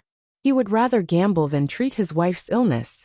Later, he gambled more and more, and lost more and more. I heard that he couldn't pay back the money, so he took his wife to the casino and let her sell herself. Then he used the money that his wife earned to gamble again. After a long time, his wife's illness became more and more serious. The casino disliked his wife because she was too sick to receive customers, so they kicked him and his wife out of the casino. Because they didn't have the money to treat her illness, Xian's mother passed away not long after. However, her father didn't want to turn over a new leaf and earn money to support the family. Because of his gambling, the casino no longer allowed him to enter. He ran to a casino under Heitung to continue gambling. In the end, when he ran out of money, he wanted to sell his daughter. The manager of the casino felt that this matter was too big, so he reported it to Li Xiong. I still remember clearly. The first time I saw Xian, she was too thin and weak. Her big round eyes looked at us in horror. I heard her story and thought that she was really pitiful, so I bought her and adopted her. I wanted to wait for her to grow up and find a good family for her. It could be considered a good deed. It seems that Yu Xian was also a pitiful child. No wonder she was so lonely and cold. Maybe she was afraid that others would harm her. Mom, why are you telling her these things? How long had it been since then? This will make Xin sad again. Duan Muke put down the book and looked up at Xiao Fengya and I. His face was full of dissatisfaction. You didn't say anything? Xiao Fengya glared at Duan Muke. Okay, Mom. In a few days Duan Muke and I will be going on our honeymoon. Let's find some time to go shopping. I cleverly changed the subject. Okay. Xiao Fengya started to tell me which brand of clothes were new, and which brand of cosmetics was the best. I smiled and agreed. Bang! Bang! Bang! Someone knocked on the door. The few of us looked at the door. The housekeeper opened the door, and a very familiar figure entered. Han Hao, why are you here? Duan Muke turned his head and asked Han Hao while flipping through his book. Hello, Auntie Xiao. Duan Muke. My dad asked me to bring a document to my uncle. He said it was urgent, so I came. Han Hao smiled at me. His smile was so sweet that I smiled back. Duan Muke raised his head and saw us smiling at each other. He closed his book and stood up. My dad is in the study. You can go now. Mom, I'm going upstairs. He walked to my side and lowered his head to whisper into my ear. Wifey, when we're done talking with Mom, you should come up early. Then he looked back at Han Hao, turned around and walked upstairs. Auntie Xiao, I'm going first. Han Hao gestured to us and walked into the study. Looking at Han Hao's back, I had an indescribable feeling in my heart. Xiao Fengya pulled me to the sofa and told me some embarrassing stories about Duan Muke when he was young. I listened to them happily. It turned out that Duan Muke wasn't as cold as he seemed. Everything was just an act. He was actually a very sunny boy. His style of doing things was completely different from Duan Mutachio's. In Xiao Fengya's words, although he inherited their genes, his personality was completely nurtured. He was resolute and would do whatever he wanted to do. After a while, I heard the study door open. Han Hao walked out of the study, looking exhausted. How are you not feeling well? Why do you look so pale? Xiao Fengya turned and looked at Han Hao with concern. Auntie Xiao, I'm fine. It's getting late. I should go. I'll come see you again next time. Han Hao waved his hand and walked out of the door. Mom, I'll see him out. Xiao Fengya nodded, and I followed him out. The development of the plot was always surprisingly similar. The last time I saw him off was after he helped me get home. This time, I saw him off after I got married. The two of us slowly walked on the road to the door. We didn't say a word, but I could feel that his heart wasn't calm. Thank you for helping me out today, I said softly. It's nothing. Anyone would have done the same at that time. Are you sure? I stopped in my tracks. Han Hao also stopped after taking 2 steps. Here, I might not be able to protect you all the time. Han Hao turned to look at me. After the incident at the wedding, Duanmuke talked to me. He doesn't want me to get too close to you. Why? My heart trembled. So Duanmuke had talked to him before. You know, Duanmuke is a very strange person. He might not reach out to kill you, but he can force you into a dead end and make you have no choice but to die. You know, the feeling he gives me right now is that you are his prey. He doesn't lack women by his side, but none of them can stay by his side for long. Han Hao grabbed my shoulder as if he wanted to crush me. Are you worried about me? I looked into Han Hao's gentle eyes. Xiaoli, Han Hao didn't say what he wanted to say. I know that I didn't decide on this marriage. Since it's a fact, I can only face it. I can't resist it. After all, it's related to the interests of both our families. I knew that Han Hao would never say the words I was hoping for. Maybe he was just worried about me. Be good. Han Hao suddenly hugged me. At that moment, tears streamed down my face as I leaned into Han Hao's embrace. It was the same familiar heartbeat, the same familiar scent, and the same familiar person. But now he was leaving me. Looking at Han Hao's receding figure, my heart gradually calmed down. He was right. I had to be good, and I had to protect myself. If Duanmuke was really a monster, my future days wouldn't be easy. I laughed coldly. How laughable. I had naively thought that I would fall in love with Duanmuke. I shook my head helplessly. The moment I turned around, I inadvertently saw the expressionless Duanmuke standing by the window on the 2nd floor.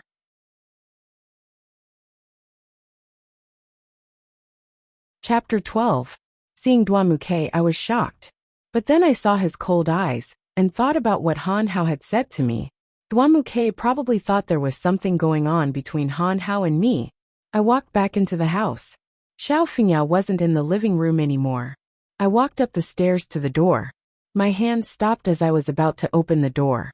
If Duanmuke asked, how should I answer? Forget it. I didn't want to think about it. I opened the door and saw Duanmuke standing in front of the window with his back to the door. I walked in and closed the door behind me. I didn't plan to talk to him. I opened the wardrobe and took out my pajamas. I was about to go to the bathroom to change. What did you do just now? Duanmuke asked, looking out the window. I stood by the bed with the pajamas in my arms. Han Hao finished his business and sent him off. Duanmuke turned to look at me. Since when was it your turn to send him off? He helped me out today. I wanted to thank him. I felt that Duanmuke's eyes weren't normal. Do you need a hug to thank him? He walked towards me and stood in front of me. Subconsciously, I took a step back. As a result, I lost my balance and sat on the bed. I didn't say a word. I just looked at him quietly. It seemed that he was angry. Huh? Do I need a hug to apologize? Why did he hug you? Duanmuke supported himself with one hand on the edge of the bed, pressing me under his body. I used my hand to push against his chest, so that I wouldn't fall down. A hug didn't do anything. It was just a friendly hug. Don't you think you're meddling too much? I pushed Duanmuke's chest with all my strength, but his cold eyes made my hair stand on end. Does it mean that if something worse happens, it won't be meddling too much if I talk about it? Duanmuke pushed me with all his strength. I lay flat on the bed. He pressed his whole body on top of me and looked at me. I felt very insecure. I hugged the pajamas and looked at him. Get off. I'm going to change and rest. I found an excuse to get him off me. Duanmuke grabbed my pajamas and snatched it over. He stood in front of me, glaring at me fiercely as he tore my pajamas in front of me. What are you doing? I sat up. Dwanmuke threw the torn pajamas on the floor and pushed me down again. I couldn't move as he was on top of me. He continued to stare at me, one hand by my ear while the other hand started to unbutton his shirt. His snow-white skin, firm muscles, and smooth lines slowly appeared in my line of sight. I turned my head away from him and tried to push him away with both hands. Dwanmuke, what are you doing? Let me go. Dwanmuke held my face with his hand. I realized that his upper body was completely naked in front of me. His eyes weren't as cold as before. There was even a hint of gentleness. He looked at me quietly. His face came closer, and his lips were deeply imprinted on mine. Dwanmuke's kiss must be magical. I didn't resist. I quietly felt his warm kiss. The longer the kiss, the more I couldn't resist. Instead, I enjoyed it. After a while, Dwanmuke raised his head and looked at me. You are mine. I fell into his kiss again. It was my first time. I looked at the handsome man in front of me. I couldn't remember all the bad things he had done to me in the past. It was as if I had lost my memory. I could only remember his passion and tenderness towards me in one day. Finally, on this night, I gave my body to this man. After a round of passion, I lay in Dwanmuke's arms and fell into a light sleep.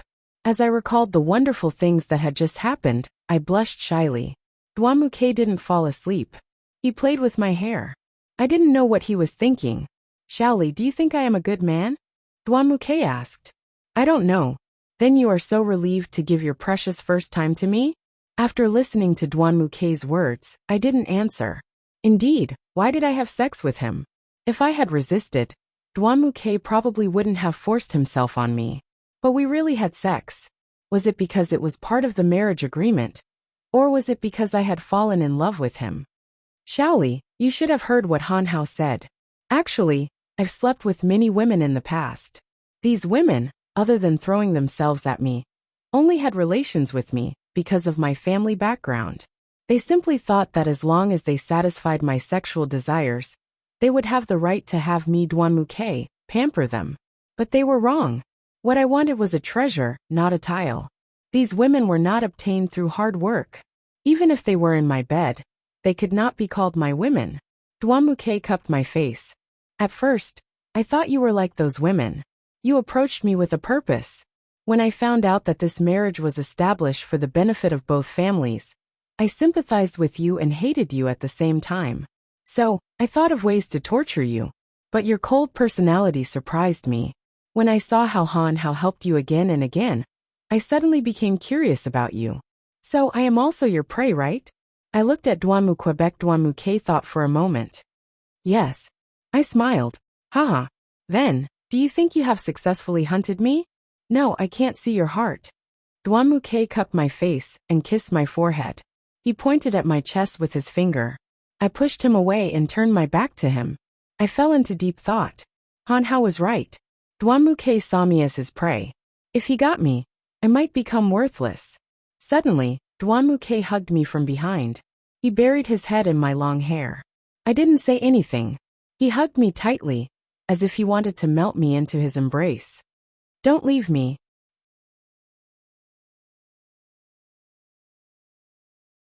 Chapter 13. Dwanmuke was a man that I couldn't understand. When he was angry, he was like a wild beast. When he was quiet, he was like a child. When he was cold, you would want to kill him.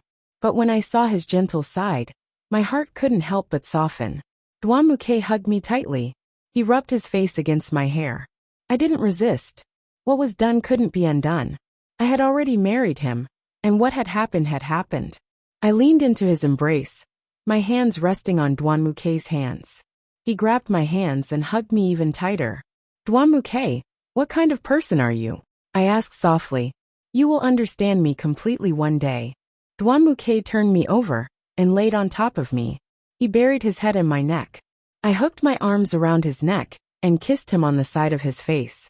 He suddenly lifted his head and looked at me with a puzzled expression. I smiled and looked at him. Isn't acting supposed to be a trap? Actually, I'm just like other women. I'm not as noble as you think. Dwanmuke touched my face. You acted well. However, your eyes betrayed you. They were too sincere. His kiss touched my heart again. I hugged his neck tightly and felt his warmth. At least for this night.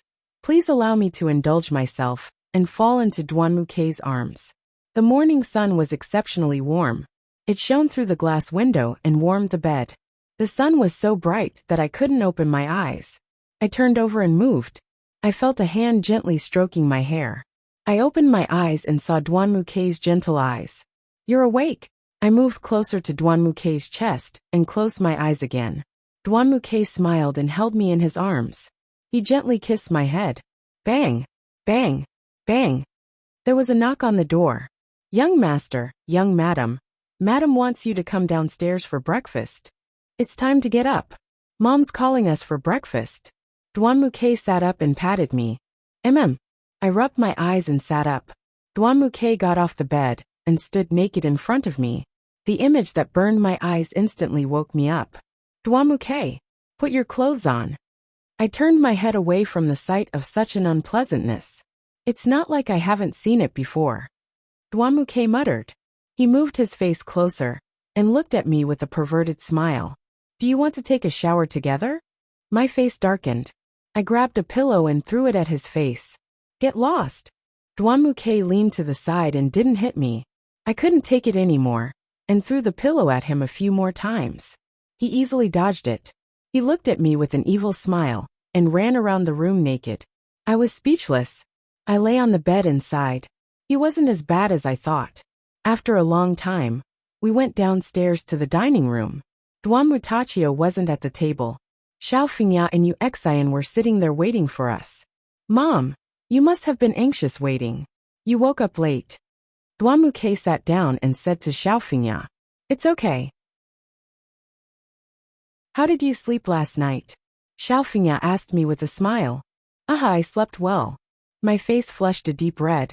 Haha, it's good that you slept well. Xiaofingya seemed to understand something and laughed. Yuexian sat across from me and ate quietly. She didn't raise her head to look at us. Just like yesterday, her expression was serious. But to be honest, Yuexian was very beautiful. Although she was small, her body was curvy and she had a baby face. Although she was serious, she was very cute. If Yuexian could smile, she would be a very beautiful woman. After breakfast, Dwanmutachio called and asked Dwanmukei to go to the company. Xiaofingya had an appointment with the other madams to attend a tea party, so she also went out. Only Yuexian and I were left in the house. I was bored, so I wandered around the room. When I reached a corner of the garden, I saw Yuexian holding a pair of scissors and trimming the flowers. I thought this was the best time to get closer to Yuexian, so I walked over. Exian, so you were here. Are you trimming the flowers? I smiled and waved my hand. Yuexian raised her head and looked at me. She didn't answer and continued trimming the flowers. I didn't think she was such a cold person. I walked to her side and quietly stood next to her. I was thinking about how to get out of this awkward situation. Do you love him? Yuexian lowered her head and asked. What? I looked at her. Do you love Dwanmukei? This question really stumped me. I did marry Dwanmukei because of the engagement.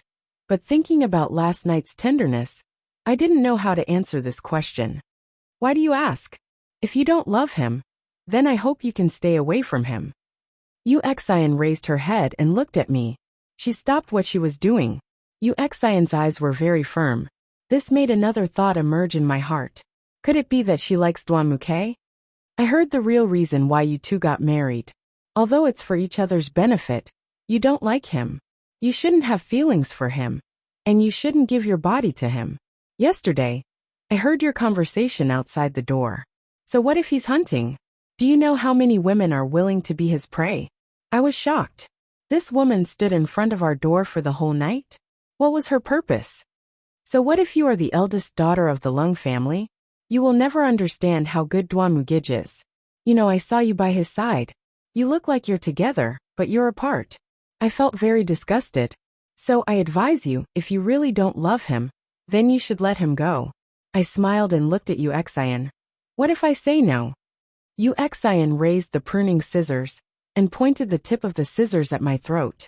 She looked at me with cold eyes and said, If this scissors is inserted into your throat, then you will use your life to answer the question you just asked.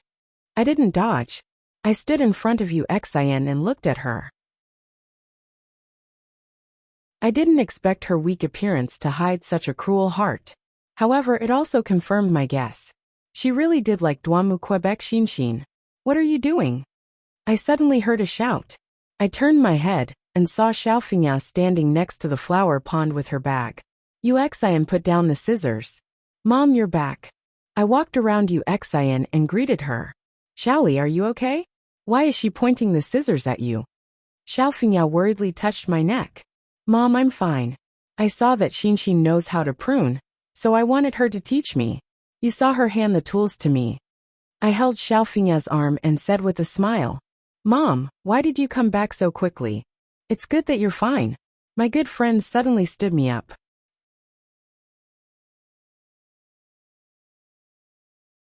Chapter 14.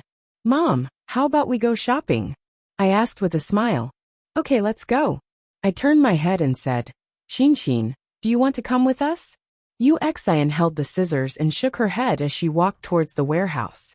This child's temper is getting weirder and weirder. Xiaofingya muttered. I changed into a simple set of light clothes and went out with Xiaofingya to go shopping. On the way, Xiaofingya introduced me to a lot of Kurosawa companies.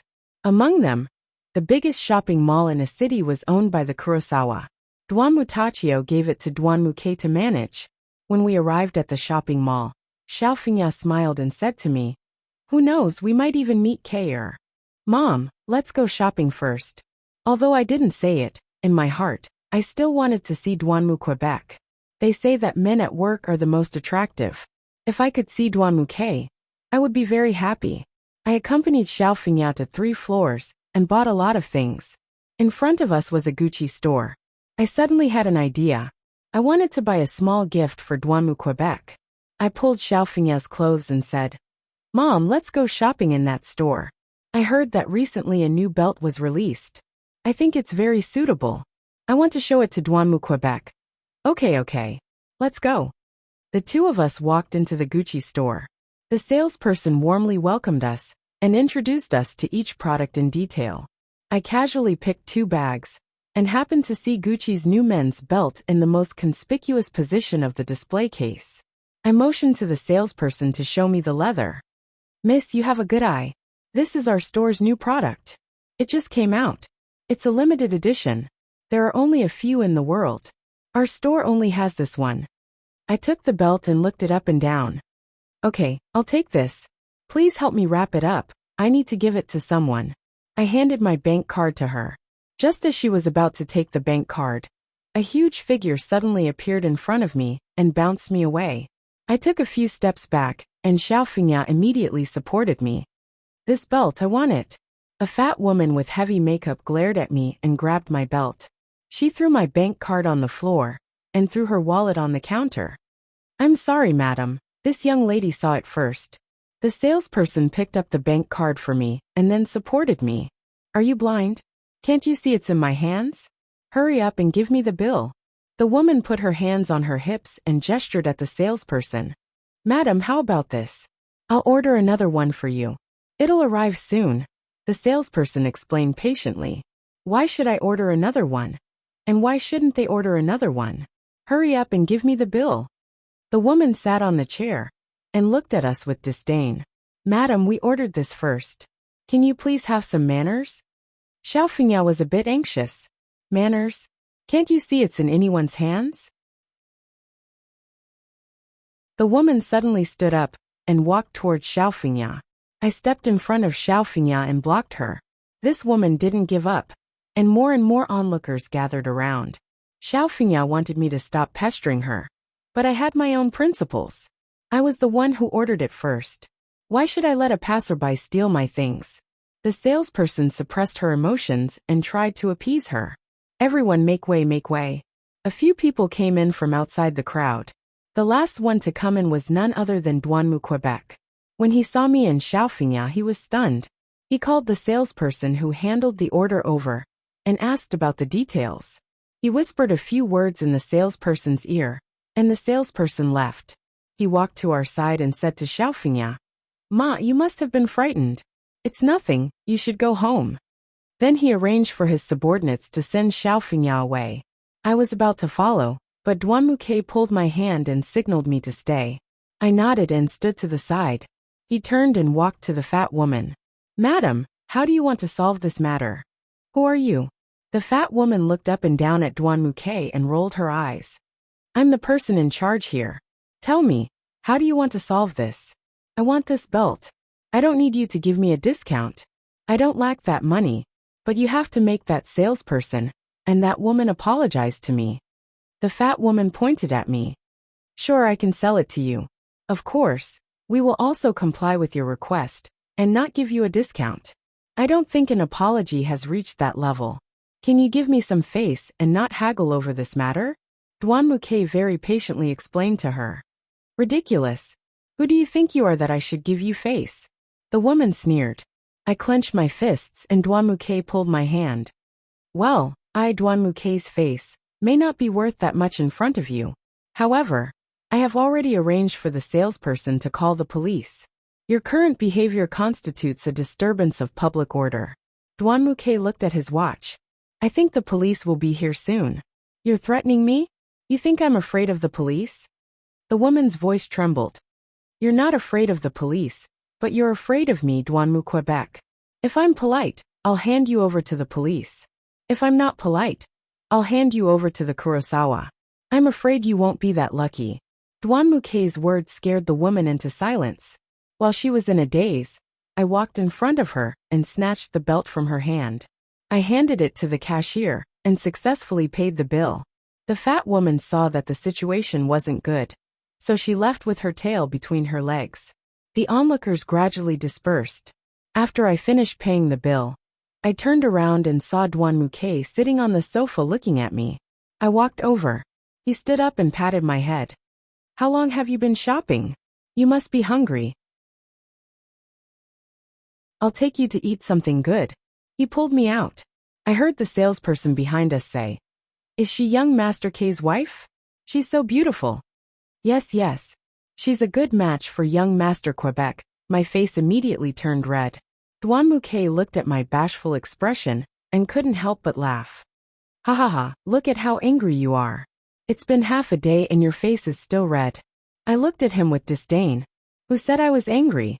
It's all because I heard you, the salesperson, talk nonsense. I feel embarrassed." "Ha ha ha ha, I know." It felt like Duan Muke was going to collapse from laughter. I glared at him fiercely, stepped on his foot, and turned around to leave. Ouch. "Hey, wait for me." I held the gift in my hand and suddenly felt very happy.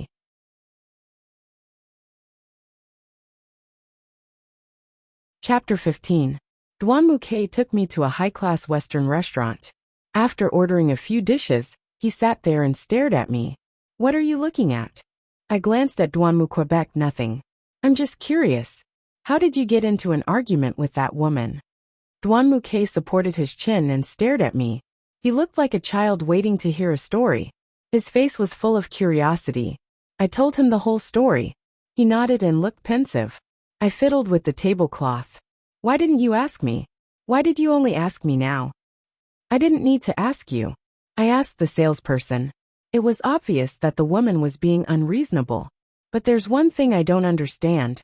"What is it?" "Why did you fight with her over a man's belt?" I asked the salesperson. She said it wasn't Mom who picked it, but you. "That's why I don't understand." I blushed and didn't look at him. Duan Muke thought for a while and seemed to understand something. "I know." I turned and looked at him. "You gave it to my dad." Only Duan Muke with his IQ could answer such an idiotic question. I threw the bag at him. "Take it. You're welcome." I lowered my head and fiddled with the dishes on my plate. Duan Muke received the bag. He opened it and burst out laughing. The people eating around us all looked at us. "Lower your voice. So many people are watching. Even if you don't feel embarrassed, I do." I whispered to him. "Ha ha ha, I know. Just say that you gave it to me, so that I don't have to waste my time guessing." Duan Muke was fiddling with the packaging, his face full of joy. "Don't think too much. I just randomly saw it and bought it for you." Okay. Didn't you just randomly buy it? It's the only one in the whole mall." "Yes, a random." Duan Muke really made it sound so good even when he exposed lies. I rolled my eyes at him and didn't bother with him. Just like that, we finished our lunch noisily. Originally, I wanted to walk around for a while before going home, but Duan Muke insisted on accompanying me. I couldn't persuade him otherwise, so I agreed to go shopping with him. After walking around for 10 minutes, I started to regret it. No matter where I went, I would bump into people who knew him. Most of them were women. Moreover, the women had the same reaction when they saw us. First, they would see Duan Muke's face filled with admiration. Then, they would look at me in disdain when Duan Muke pulled me along. Duan Muke would wave at everyone with a smile. When he met someone he was close to, he would even introduce me to them. I felt my neck turn red as I stood next to him. It wasn't easy to find an opportunity. I pulled Duan Muke aside. "I'm done. I want to go back." "So fast. You didn't buy anything?" I thought to myself. With your popularity and charm, everyone knows you. How could I have the nerve to buy anything? No. I'm a little tired. I want to go back. I smiled at Duan Muke. Duan Muke looked at his watch. Then, he moved his smirking face closer to mine. "Okay, I can let you go, but I want a kiss." Black lines appeared on my face as I looked at the shameless fool in front of me. I suddenly felt an itch in my hand. I really wanted to beat him up. "Hurry up, I want a kiss." A shameless man was trying to act cute in front of you. I almost spat out a mouthful of blood. Helpless. In order to get away quickly, I gave him a perfunctory kiss on the cheek. Duan Muke used his finger to point at his own mouth. "It says it also wants a kiss." I was speechless. I had cursed him several times in my head.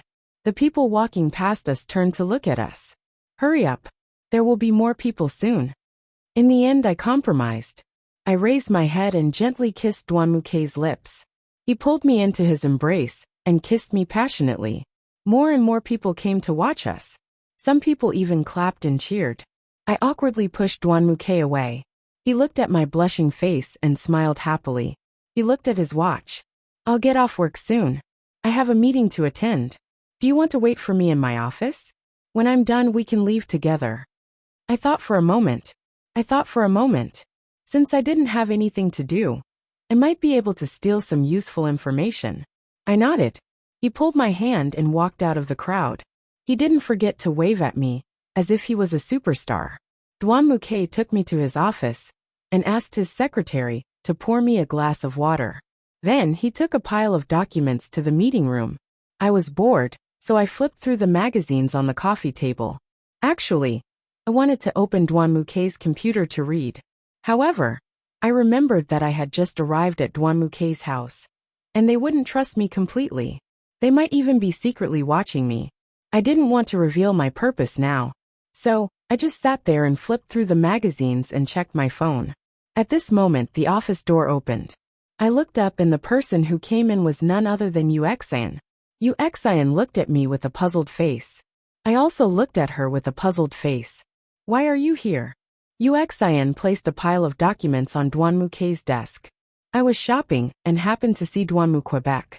He brought me here." "Why are you here?" I asked. "Oh, Uncle asked me to give Duan Muke some documents."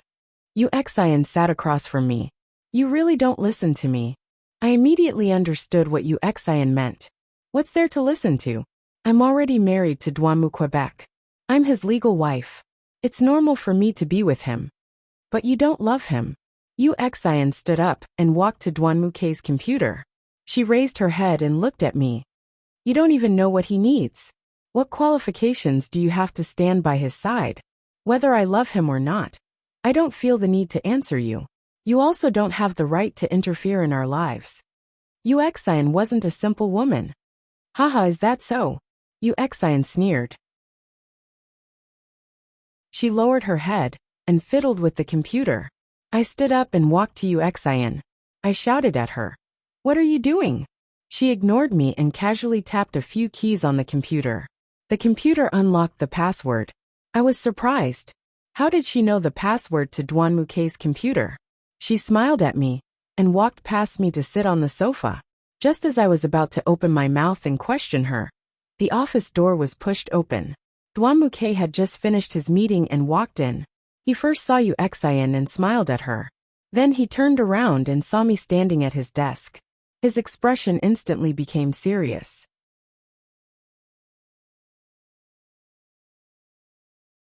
Chapter 16. Duanmuke walked in front of me and glanced at the computer screen. He glanced at Yu Xian and finally at me. Then he turned off the computer and said, "I'm done. Let's go." He pulled me towards the door. As we walked past Yu Xian, Duanmuke glanced at Yu Xian. "You go back first. We have something to do." Then he pulled me out of the office. I glanced at Yu Xian. Her eyes were as cold as ever. Duanmuke and I didn't speak on the way back. He didn't let go of my hand. The awkwardness of the silence made me very nervous. Would he think that I was the one who touched his computer? Would he think that I had stolen the files on his computer? If that was the case, I wouldn't have the chance to do it again in the future. When we got in the car, my heart was still in a mess. Duanmuke sat next to me. I could feel that his mood was very complicated. "Shaoli, you weren't the one who touched my computer, were you?" Duanmuke looked at me. I turned to look at him, and shook my head hard. If I had really done it, I would definitely admit it. If I hadn't done it, I definitely wouldn't admit it. I guessed it. It was Yu Xian. He turned his head, and his expression was very serious. She wasn't like this in the past. I knew that she was pitiful, so I loved her very much.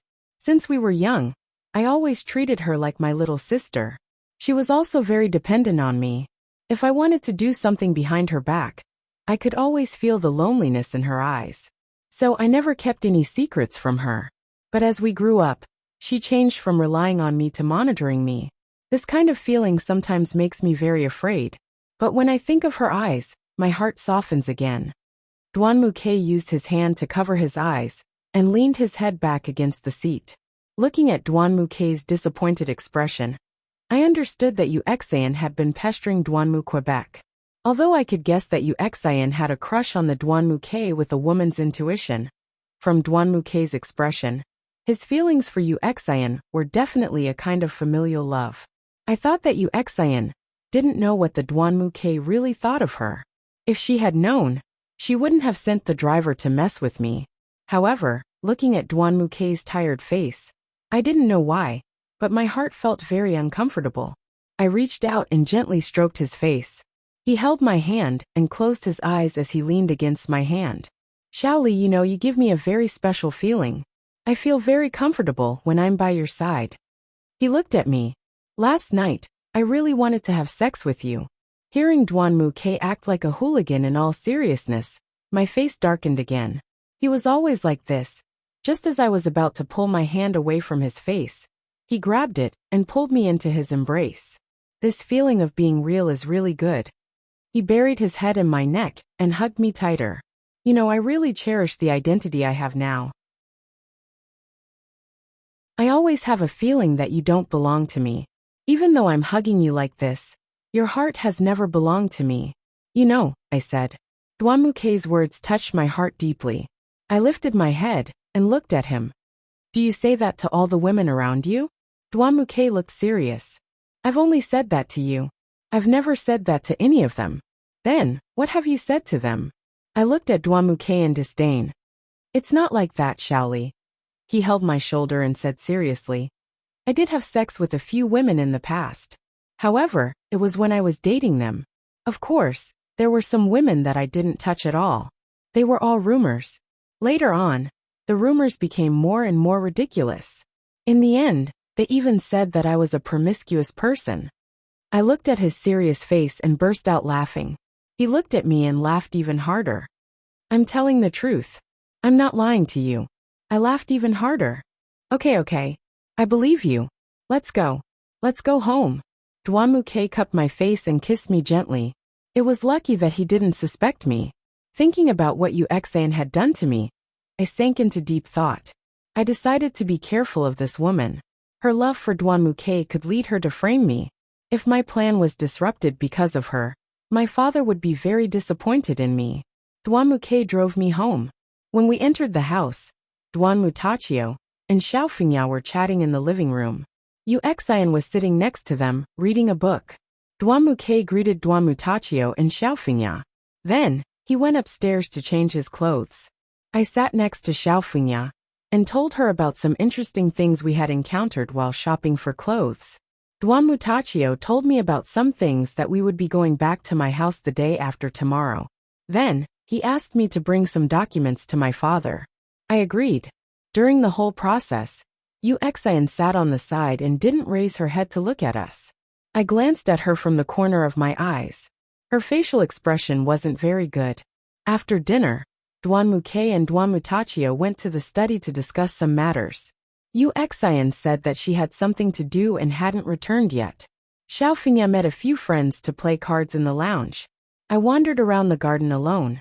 Unknowingly, I walked to the place where I met Yu Xian in the morning, thinking about how she first put the scissors in front of my neck, and then opened Duanmu K's computer to let Duanmu K think that I intentionally stole his documents.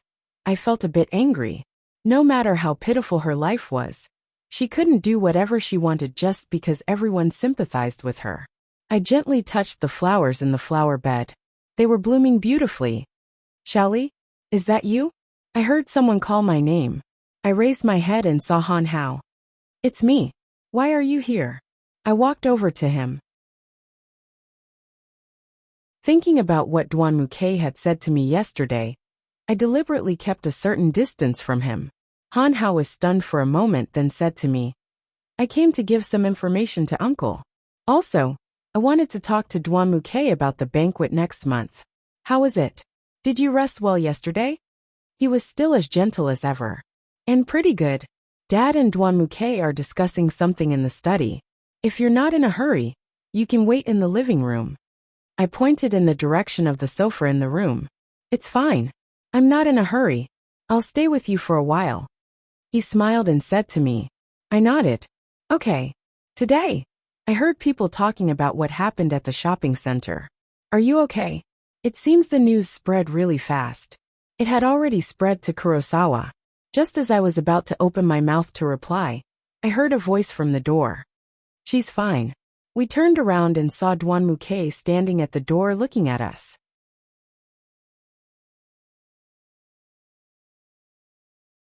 Chapter 17. Duanmu. Han Hao greeted Duanmu K with a smile. Duanmu K walked toward us. He glanced at me, then at Han Hao. Wife, you go in first. I have something to say to Han Hao. I glanced at Han Hao, then at Duanmu Quebec. I walked into the room, but I was curious as to what Duanmu K would say to Han Hao. I turned around and walked through the side door to the back of the flower bed. I found a place close to the two of them and hid there. The two of them looked at each other for a while. If one didn't know that both of them were straight, it would be easy to mistake them for flirting with each other. Of course, it was Han Hao who spoke first. Since you've come out, I'll have to trouble you to give this document to your uncle. I won't go in. Han Hao handed the document to Duanmu Quebec. Duanmu K didn't take the document from Han Hao. He kept staring at him. Han Hao, do you like cold glaze? Duanmu K straightforwardly asked this question. I secretly scolded him for being an idiot in my heart, but I was also curious as to how Han Hao would answer him. Han Hao furrowed his brows and looked at Duanmu Quebec. Duanmu K, you think too much. Don't worry about whether I think too much or not. There's no one else here. Tell me the truth. Duanmu K forced Han Hao into a dead end. Okay, I'll admit it. I have a good impression of her. I like her free and easy personality, and I like her when she's quiet. When Han Hao said those words, my heart trembled. I hadn't expected him to really like me. But she's my woman. Duanmu K looked at him and said decisively, I know, but feelings aren't something I can control. Although I like her, I've never told her.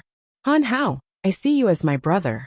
My father and I know about the relationship between your family and the Lung family. Even so, we've been at ease handing over some of our business to your family. I don't want our relationship to break because of Xiaoli. Duanmu K was right.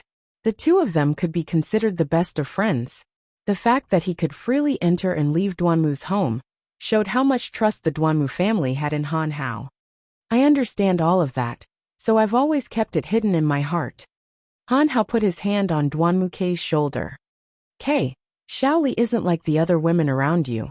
If you have a good impression of her, then don't hurt her. Dwanmuke shook off his hand. Han Hao, you're meddling too much. She's already my woman. No matter what happens to her, you shouldn't interfere. It has nothing to do with you. As I said, don't let her affect our relationship. You don't understand how to love someone. Han Hao shook his head in disappointment. Dwanmuke looked up at the window in our bedroom. At least for now. I still want her to stay by my side. Dwanmuke's words surprised me. Could it be that he had feelings for me? He turned to look at Han Hao. You know, on the day of the wedding, I purposely picked a dress that was too big for her to wear. Then during the toast, I set her up, wanting to embarrass her. But when I saw you helping her out, I felt very uncomfortable. When I returned to the dressing room and saw her angry face, I suddenly had a desire to possess her. When I got close to her, I noticed the special look in her eyes. It made my desire for her reignite. When I heard Dwanmuke's words, I covered my mouth in shock. I was afraid I'd scream. At that time, he had put in so much effort to torment me. Dwanmuke continued. Han Hao, in fact, I've long since discovered your feelings for her. If it were any other woman, I would definitely give her to you. But if it's Xiaoli, I'm sorry, I can't give her to you. Why? Han Hao didn't understand. Dwanmuke looked at him and said, in public, our marriage has already become a fact. The marriage contract agreement has already taken effect. If we say that because of your interference, our marriage will be destroyed, and the agreement will become null and void, can you compensate for these losses with your life alone? Even if I don't pursue the matter, do you think my father and the Red Minghui won't cause trouble for you? And you want to take Xiaoli along with you? In private, she and I are already married. They say you shouldn't covet your friend's wife. If you steal my woman, what kind of explanation will you give me? Besides, if we really fall out, is it you who's a bigger threat to me? Or is it me who's a bigger threat to you? Han Hao didn't speak. He thought about it carefully. Dwanmuke's words made sense. He had thought things through very thoroughly. Han Hao lowered his head. Believe me, I won't let her down. Dwanmuke patted Han Hao's shoulder. Han Hao handed the document to Dwanmuke and left. Looking at Han Hao's back, I felt very uncomfortable. He met the wrong person at the wrong time. If Han Hao hadn't met me, he wouldn't be so distressed. After Han Hao left, Dwanmuke also returned to the house. He probably went to deliver the document to Dwanmutachio. I got up and patted the dirt off my body. Just as I was about to leave, I raised my head and saw Yu Xin, hiding under a tree across the flower bed.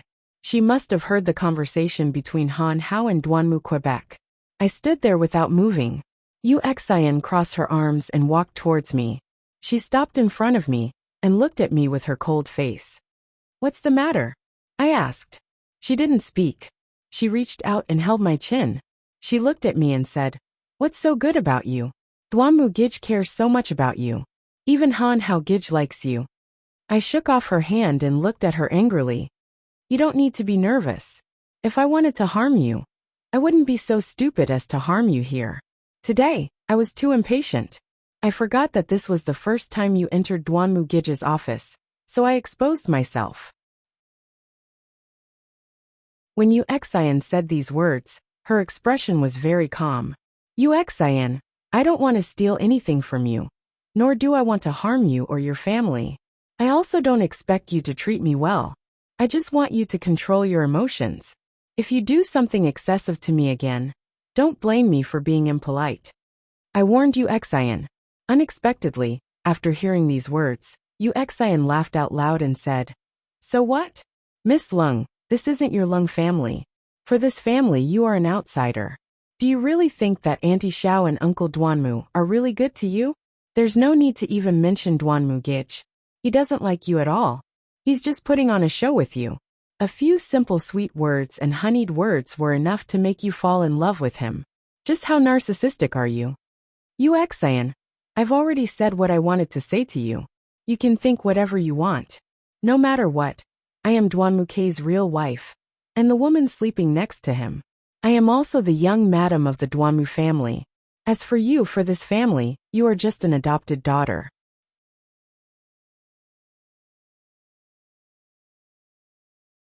Chapter 18. Yu Xian looked at me with a very serious expression. Lung Yuli, don't be happy too early. Sooner or later, you will pay the price for what you said today. She turned and left after saying that. I looked at Yu Xian's back and felt uncomfortable.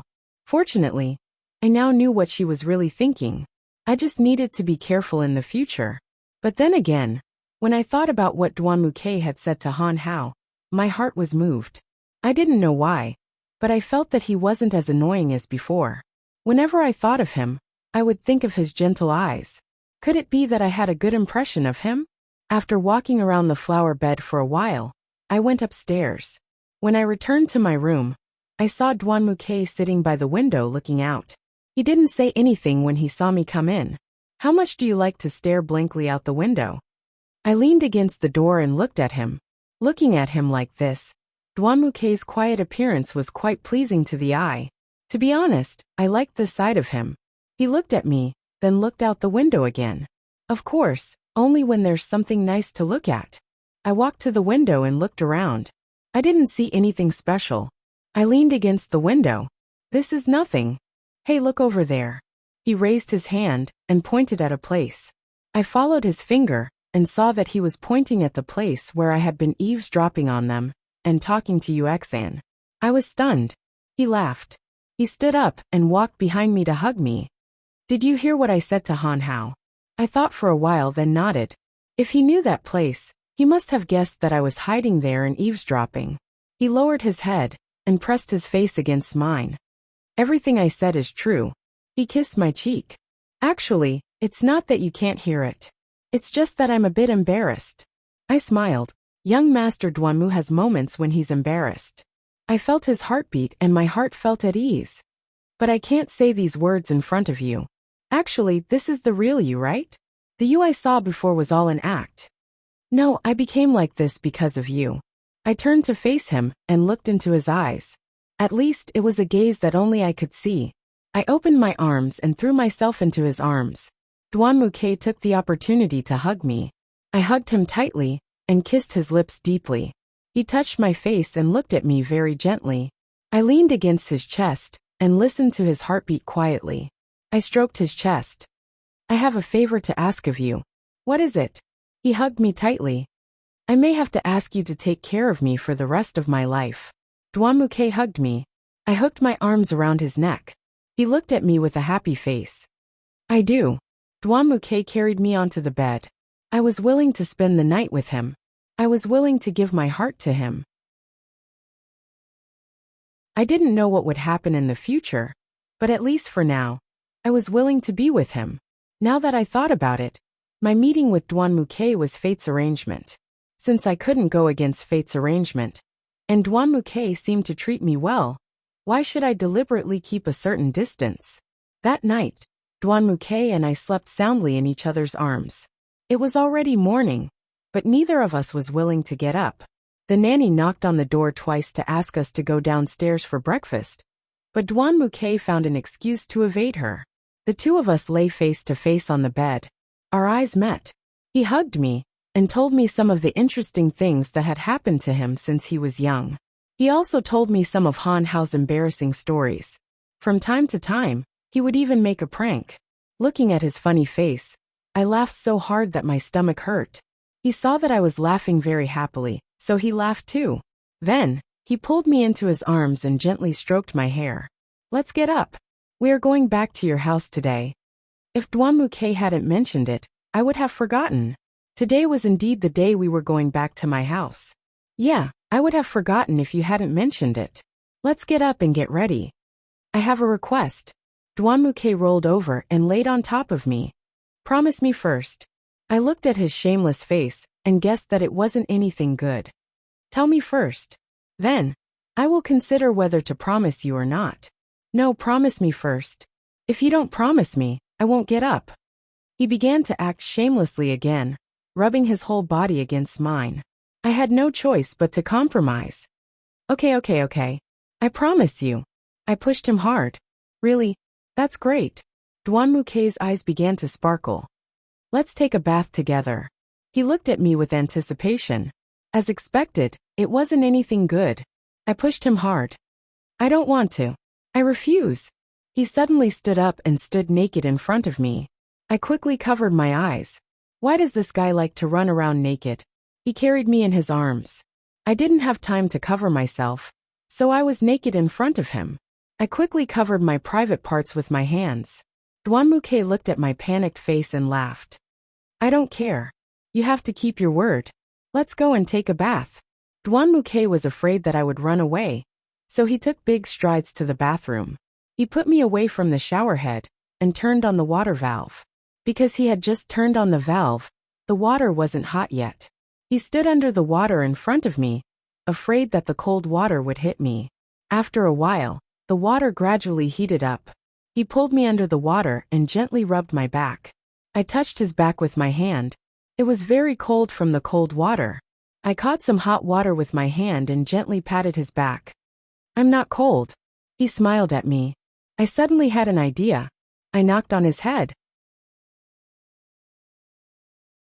Why do you have so many ideas this morning?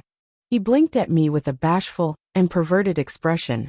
He came over and hugged me. Brain woman, I have a reaction again. Why don't we do it here? MMMMM. My face darkened, and I pinched his waist hard. He grimaced in pain. I'm going to tell my father Lung that you bullied his handsome and cute son-in-law. I looked at him with a cold face and shot him a glance. I wasn't sure if I had really used too much strength, but he crouched under the shower head, holding his waist and letting the water hit him. I noticed that something was wrong. I quickly crouched down and touched his head. What's wrong? Did I hurt you? Are you okay? Let me see. Duanmuke didn't raise his head. He didn't answer me either. I was a little anxious, so I pulled him up with some effort. He kept his head down, and water dripped from his wet hair. I pressed my hand on his hand that was covering his waist. Let me see. It's my fault. I didn't think I'd hurt you.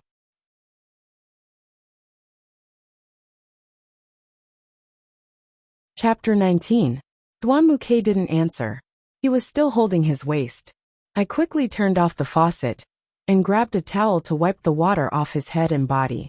When I was almost dry, I said to him, All right, it's about time. Go out and put on some clothes. I'll apply some medicine for you later.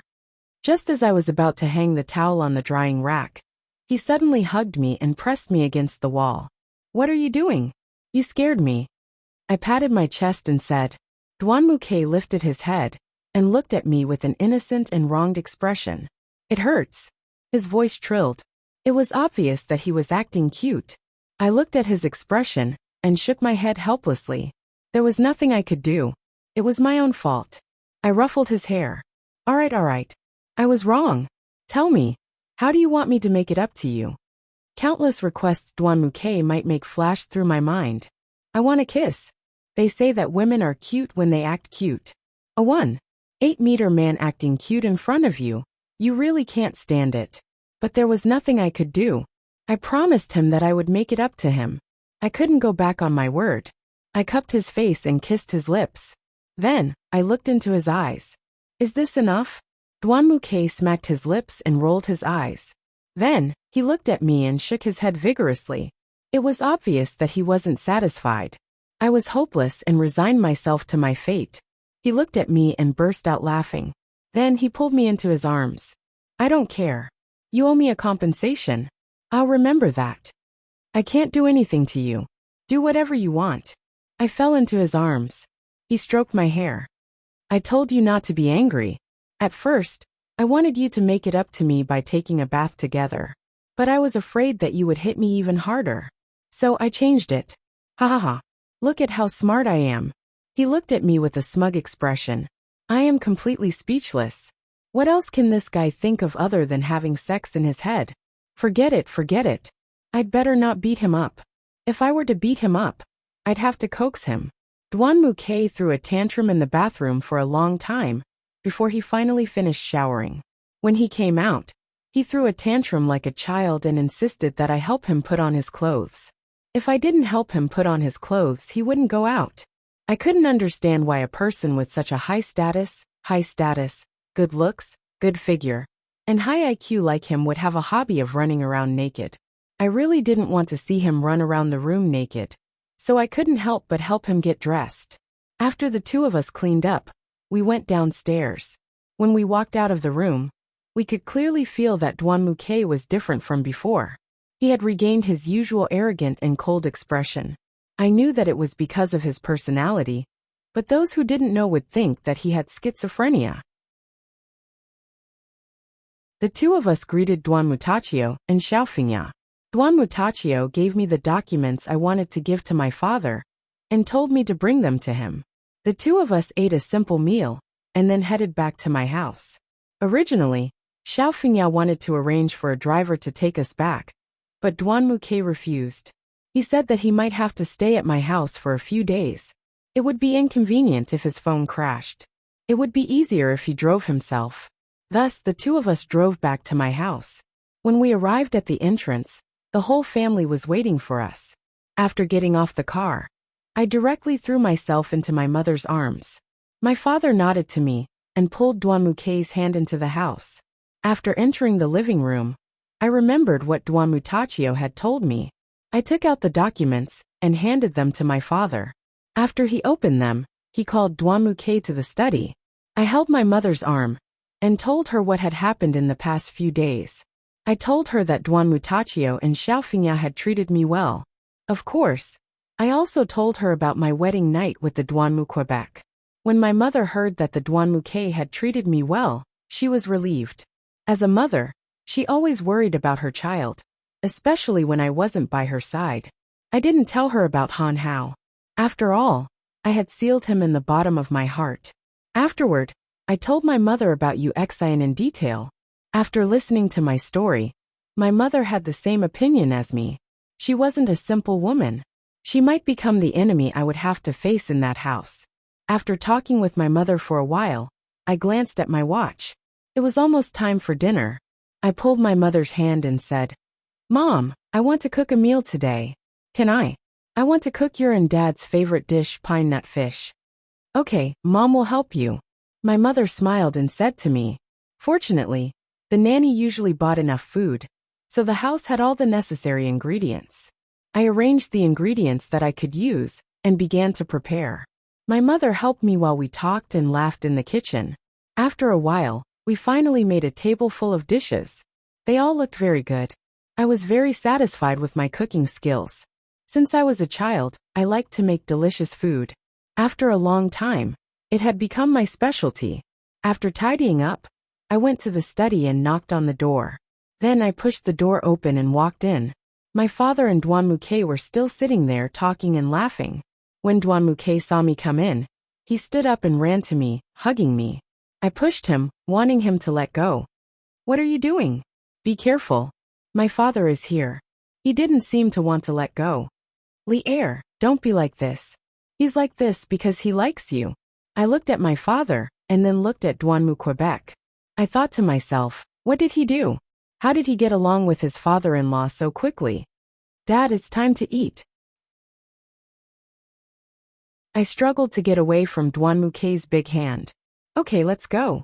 We went to the dining table.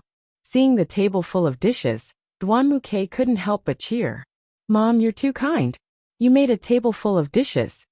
Mother smiled at Duan Muke and said, "It's okay, it's okay. It's rare for you to come back. Eat more. Try it. Here, especially this pine nut fish. Try it." Mother placed the pine nut fish in front of Duan Mu Quebec. Duan Muke used his chopsticks to pick up a piece of fish and put it in his mouth. He tasted it carefully. "Mom, it's delicious. It's really delicious." My mother and I looked at each other and couldn't help but laugh out loud. Seeing the two of us laugh, my father also laughed. Only Duan Muke still had his head lowered as he ate. Even though his mouth was stuffed with food, he didn't forget to say, "Ma, this is too delicious. Every dish is delicious. It's as delicious as the food that my family's chef made. No, it's better than the food that my chef made. If it's delicious, eat more. As long as you like it, it's fine." My mother smiled. "Mom, did you make it? It's too delicious." Duan Muke raised his head and looked at my mother.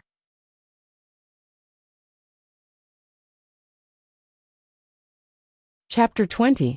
Mother waved her hand at Duan Mu Quebec. "Of course. I didn't make it. Li'er made it." "Huh. Dwamuke looked at me in surprise. Wow, so she can cook. I didn't know. Father smiled. Li'er lives abroad. Whenever she comes back, she always asks to cook for us. You're lucky. Her cooking skills are really good. I nodded at him to show that I agreed with my father. Dwamuke looked at me with admiration. It was obvious that he was a foodie. We chatted while eating. When we were almost done, Dwamuke put down his chopsticks. Dad, Mom, Xiaoli and I want to stay at home for 2 more days. Is that okay? His mother nodded. Yes, but have you told your parents? Yeah, I did. We're going to go on our honeymoon when we get home. So we want to stay for a few more days. Okay, I'll ask my auntie to clean up the guest room for you. Li'er's room is a little small. Mother called the housekeeper over. Mom, it's okay. I'll sleep with Xiaoli. He put his hand on my shoulder and smirked. Who wants to sleep with you? You sleep in the guest room, and I'll sleep in my room. I rolled my eyes at him. Unexpectedly, he turned to look at my mother with an innocent face. Then he looked at my father. His eyes were full of pity, and I felt like he was going to cry. Li'er, don't be stubborn. I'll ask the auntie to clean up.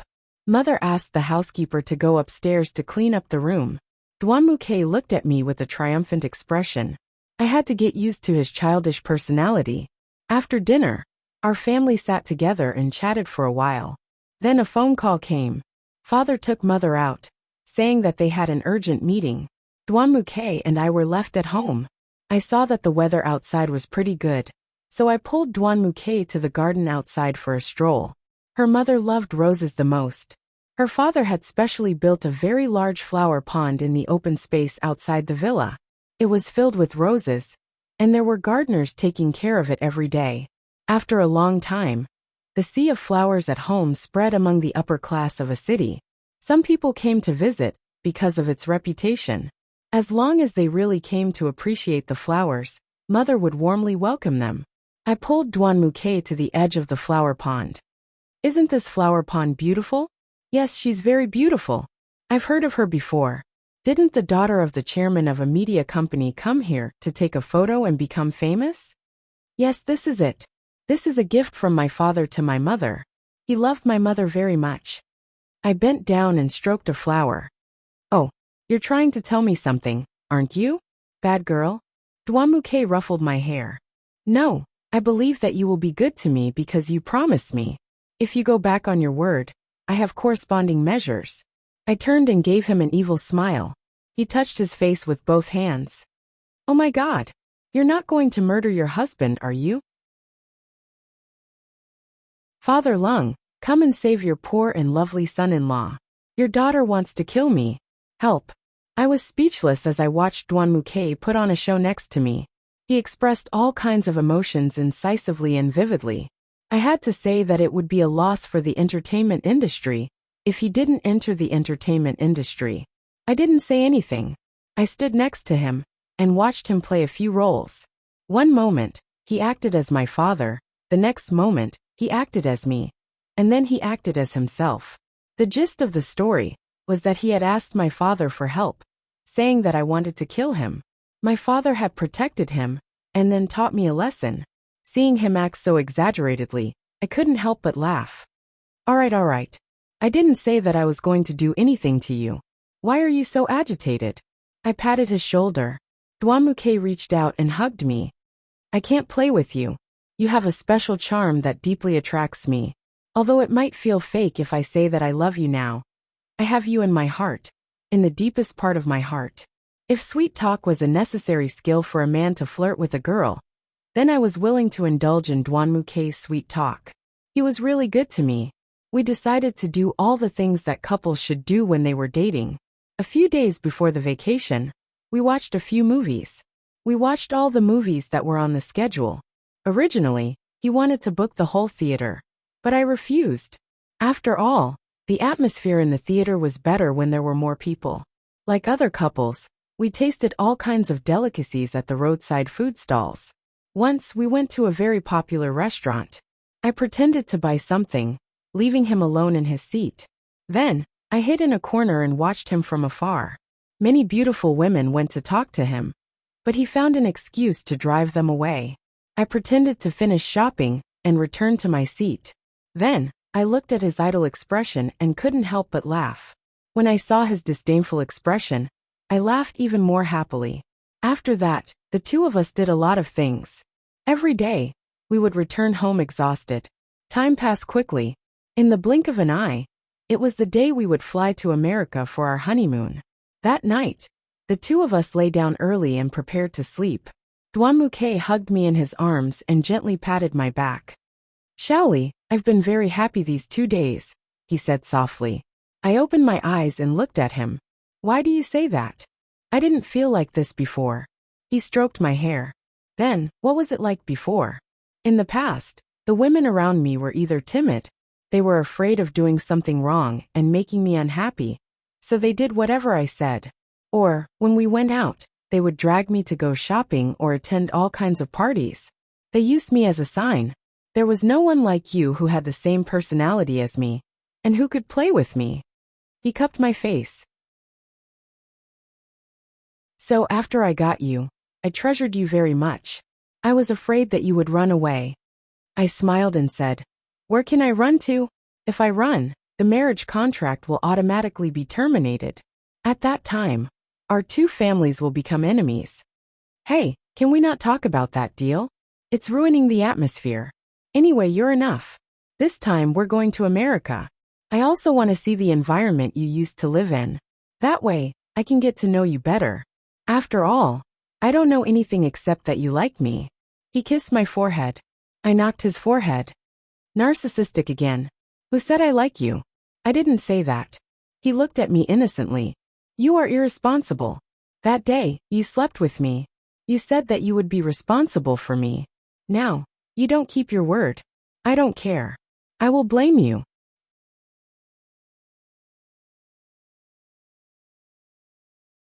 Chapter 21. Looking at Duanmuke's innocent face, I smiled and leaned into his embrace. Good boy, let's go to sleep. Duanmuke hugged me, and the two of us gradually fell asleep. The next morning, Duanmuke woke up early. Before I got up, he had already packed our luggage. After packing, we went downstairs to eat breakfast with our parents. The old couple gave us some simple instructions, and then Duanmuke and I officially left for our honeymoon. When we arrived at the airport, Duanmuke contacted his home phone and drove the car back. I contacted Jiang Qing of the Red Minghui's North American branch in New York and told him about our itinerary. Jiang Qing was my most capable assistant in managing the North American branch. Although he was younger than me by 3 years, he was very smart. His father had always been my father's subordinate. After Jiang Qing grew up, his father recommended him to the Red Minghui. When I took over the North American branch, because he was about the same age as me, I took him with me abroad and arranged for him to finish his studies with me. Later, when I received a call from my father, he urgently called me back. There was no one to manage the North American branch, so Jiang Qing's father took over. Speaking of which, he and I hadn't seen each other for a while. Although we couldn't send each other a video call, we were usually very busy, so I was very happy to be able to go back and see him. After a 12-hour flight, we finally landed at JFK Airport. The two of us took our luggage and walked out of the airport. As soon as we walked out, we saw a handsome boy wearing a white t-shirt and ripped jeans. He looked very fashionable and handsome, standing there with headphones on and playing with his phone. Besides Jiang Qing, no one around me would dress like this. I smiled and walked over to him, patting his shoulder. When he turned his head and saw me, he was pleasantly surprised. Big sis. Jiang Qing opened his arms and threw himself at me. I couldn't dodge in time, and his whole body landed on me. Big sis. I missed you so much. You're finally back. Jiang Qing hugged me and shook me vigorously. I felt like my head was spinning, and I was seeing stars. I felt like vomiting everything I ate on the plane. At this moment, Duanmuke walked towards us with a bunch of stuff in his hands. He deliberately coughed. Ahem. Jiang Qing looked at him and released me. Then he turned to me and asked, Big sister, is this brother-in-law? I nodded at him. Wow. Brother-in-law is so handsome. Hello brother-in-law, I'm Jiang Qing. Wow. Brother-in-law, you have such a good figure. You look so handsome in casual clothes. Jiang Qing then pounced on Duanmu Quebec. First, she gave him a big hug. Then, she grabbed his hand and couldn't stop praising him. Duanmu K blinked at me a few times. I knew that he was asking me for help. Jiang Qing, come here. I crooked my finger at Jiang Qing, and he ran over. Why are you so blind? There's so much luggage, and you didn't even help us carry it. I was too excited to see you. Wait a moment. Jiang Qing turned and snapped his fingers. A few people got out of the 2 cars and helped us load our luggage. Jiang Qing looked at me with a proud expression. Not bad, not bad. Keep it up. I patted Jiang Qing's shoulder and pulled Duanmu K into the car. On the way to the Red Minghui branch, Jiang Qing talked nonstop about all the interesting things that happened while I was gone. I secretly moved closer to Duanmu K's ear. I think you and Jiang Qing are quite similar sometimes. He looked at me with a puzzled expression. How so? We're both like children. But there's a difference. He's always like a child. You only look like a child when you're with me. I covered my mouth and couldn't help but laugh. Duanmu K straightened out his clothes. I'm not childish. Seeing him pretending to be mature, I laughed even harder. Jiang Qing saw us laughing and curiously asked us what we were laughing about. We didn't answer. He was so anxious that his face turned red. We laughed and talked until we arrived at the Red Minghui North American Branch's hall. Uncle Jiang had already brought a group of people to the entrance to welcome us. I got out of the car and Uncle Jiang greeted me.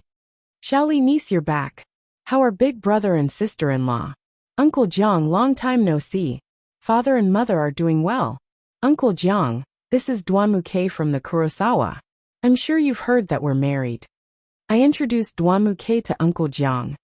Yes, I've heard. Uncle Jiang turned to face Duanmu Quebec. Hello, I'm Jiang Guofeng. Hello, Uncle Jiang. I've heard my father mention you. He thinks highly of your strength. Duanmu K extended his hand in greeting. Haha, thank you.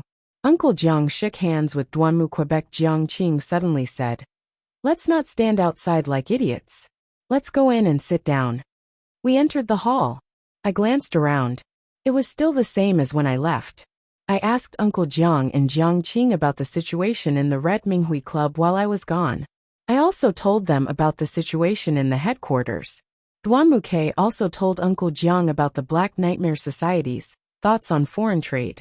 Uncle Jiang also expressed that he thought it was feasible, and the few of them had a joyous discussion. When we were almost done talking about business, Uncle Jiang suddenly asked me, Niece Xiaoli, how long are you planning to stay this time? I thought for a moment. Uncle Jiang, Duanmu K and I are here for our honeymoon. When we've had enough fun, we'll go back. About half a month to a month. We haven't decided yet. Okay, that's fine. I'll make the arrangements tonight. We'll go out for a meal. I've already arranged for your rooms.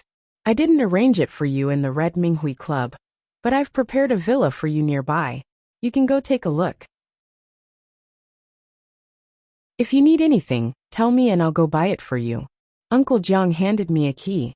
Thank you, Uncle Jiang. We'll go rest first. Of course. When it's time, I'll send someone to pick you up. Uncle Jiang patted my shoulder. Uncle Jiang arranged for someone to take us to the villa that had been arranged for us. We entered the house. It was fully furnished. If we wanted to stay here for a long time, it would be possible. I put down my backpack and lay down on the sofa. The fatigue from the trip made me feel drowsy. Duanmu K sat next to me and gently rubbed my head. It was very comfortable. Did you learn how to massage? Your technique is pretty good. I gave him a thumbs up. As he rubbed my head, he said, I used to massage my mother a lot. After a long time, I learned how to do it. These past 2 days must have been tiring for you. Let me give you a massage too. I sat up and pushed Duanmu K down on the sofa. I began to massage his shoulders.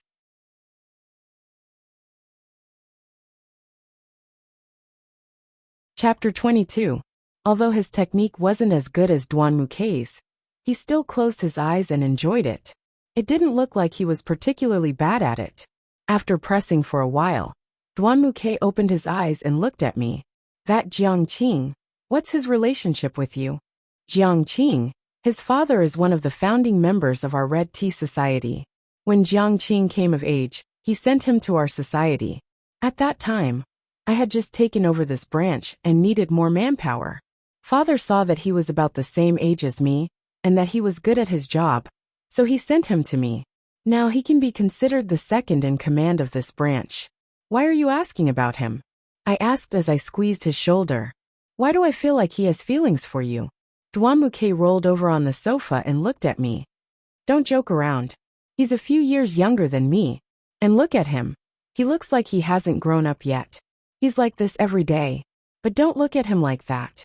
He's very popular with women. Just like you, he's always changing girlfriends. I laughed. Duamuke furrowed his brows and pulled me into his arms. My entire body pressed against his. I don't always change girlfriends. You're doing this on purpose, aren't you? He saw that I wanted to slip away, so he hugged me tightly and wouldn't let go. I laughed until my stomach hurt.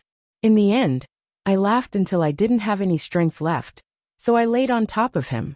Duamuke gently stroked my hair and patted my back. Just like that, the two of us fell into a deep sleep. In the evening, Jiangqing's phone call disturbed our sweet dreams. The driver was already waiting for us outside the door. The two of us quickly tidied up and left. We sped all the way to a hotel under the name of the Red Minghui. Jiangqing was already waiting for us at the entrance.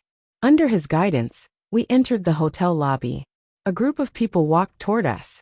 Among them was a tall and sexy woman. She looked at us blankly for a moment, then walked toward us with a smile. Duamuke, what a coincidence. The woman walked directly in front of Duamuke. Duamuke glanced at her. Without saying a word, he took my hand. What? You don't recognize me? Is it because you've slept with too many women that you've forgotten too quickly? The woman stretched out her left hand. There was a long scar on her left wrist.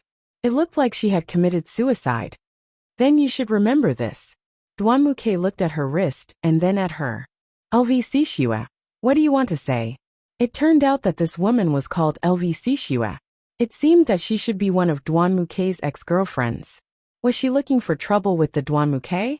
Jiangqing saw that the situation wasn't right, so he stood in front of Duamuke. Beautiful lady. We still have some business to take care of. If you really need anything, just use this address to find me. He handed over a business card to her.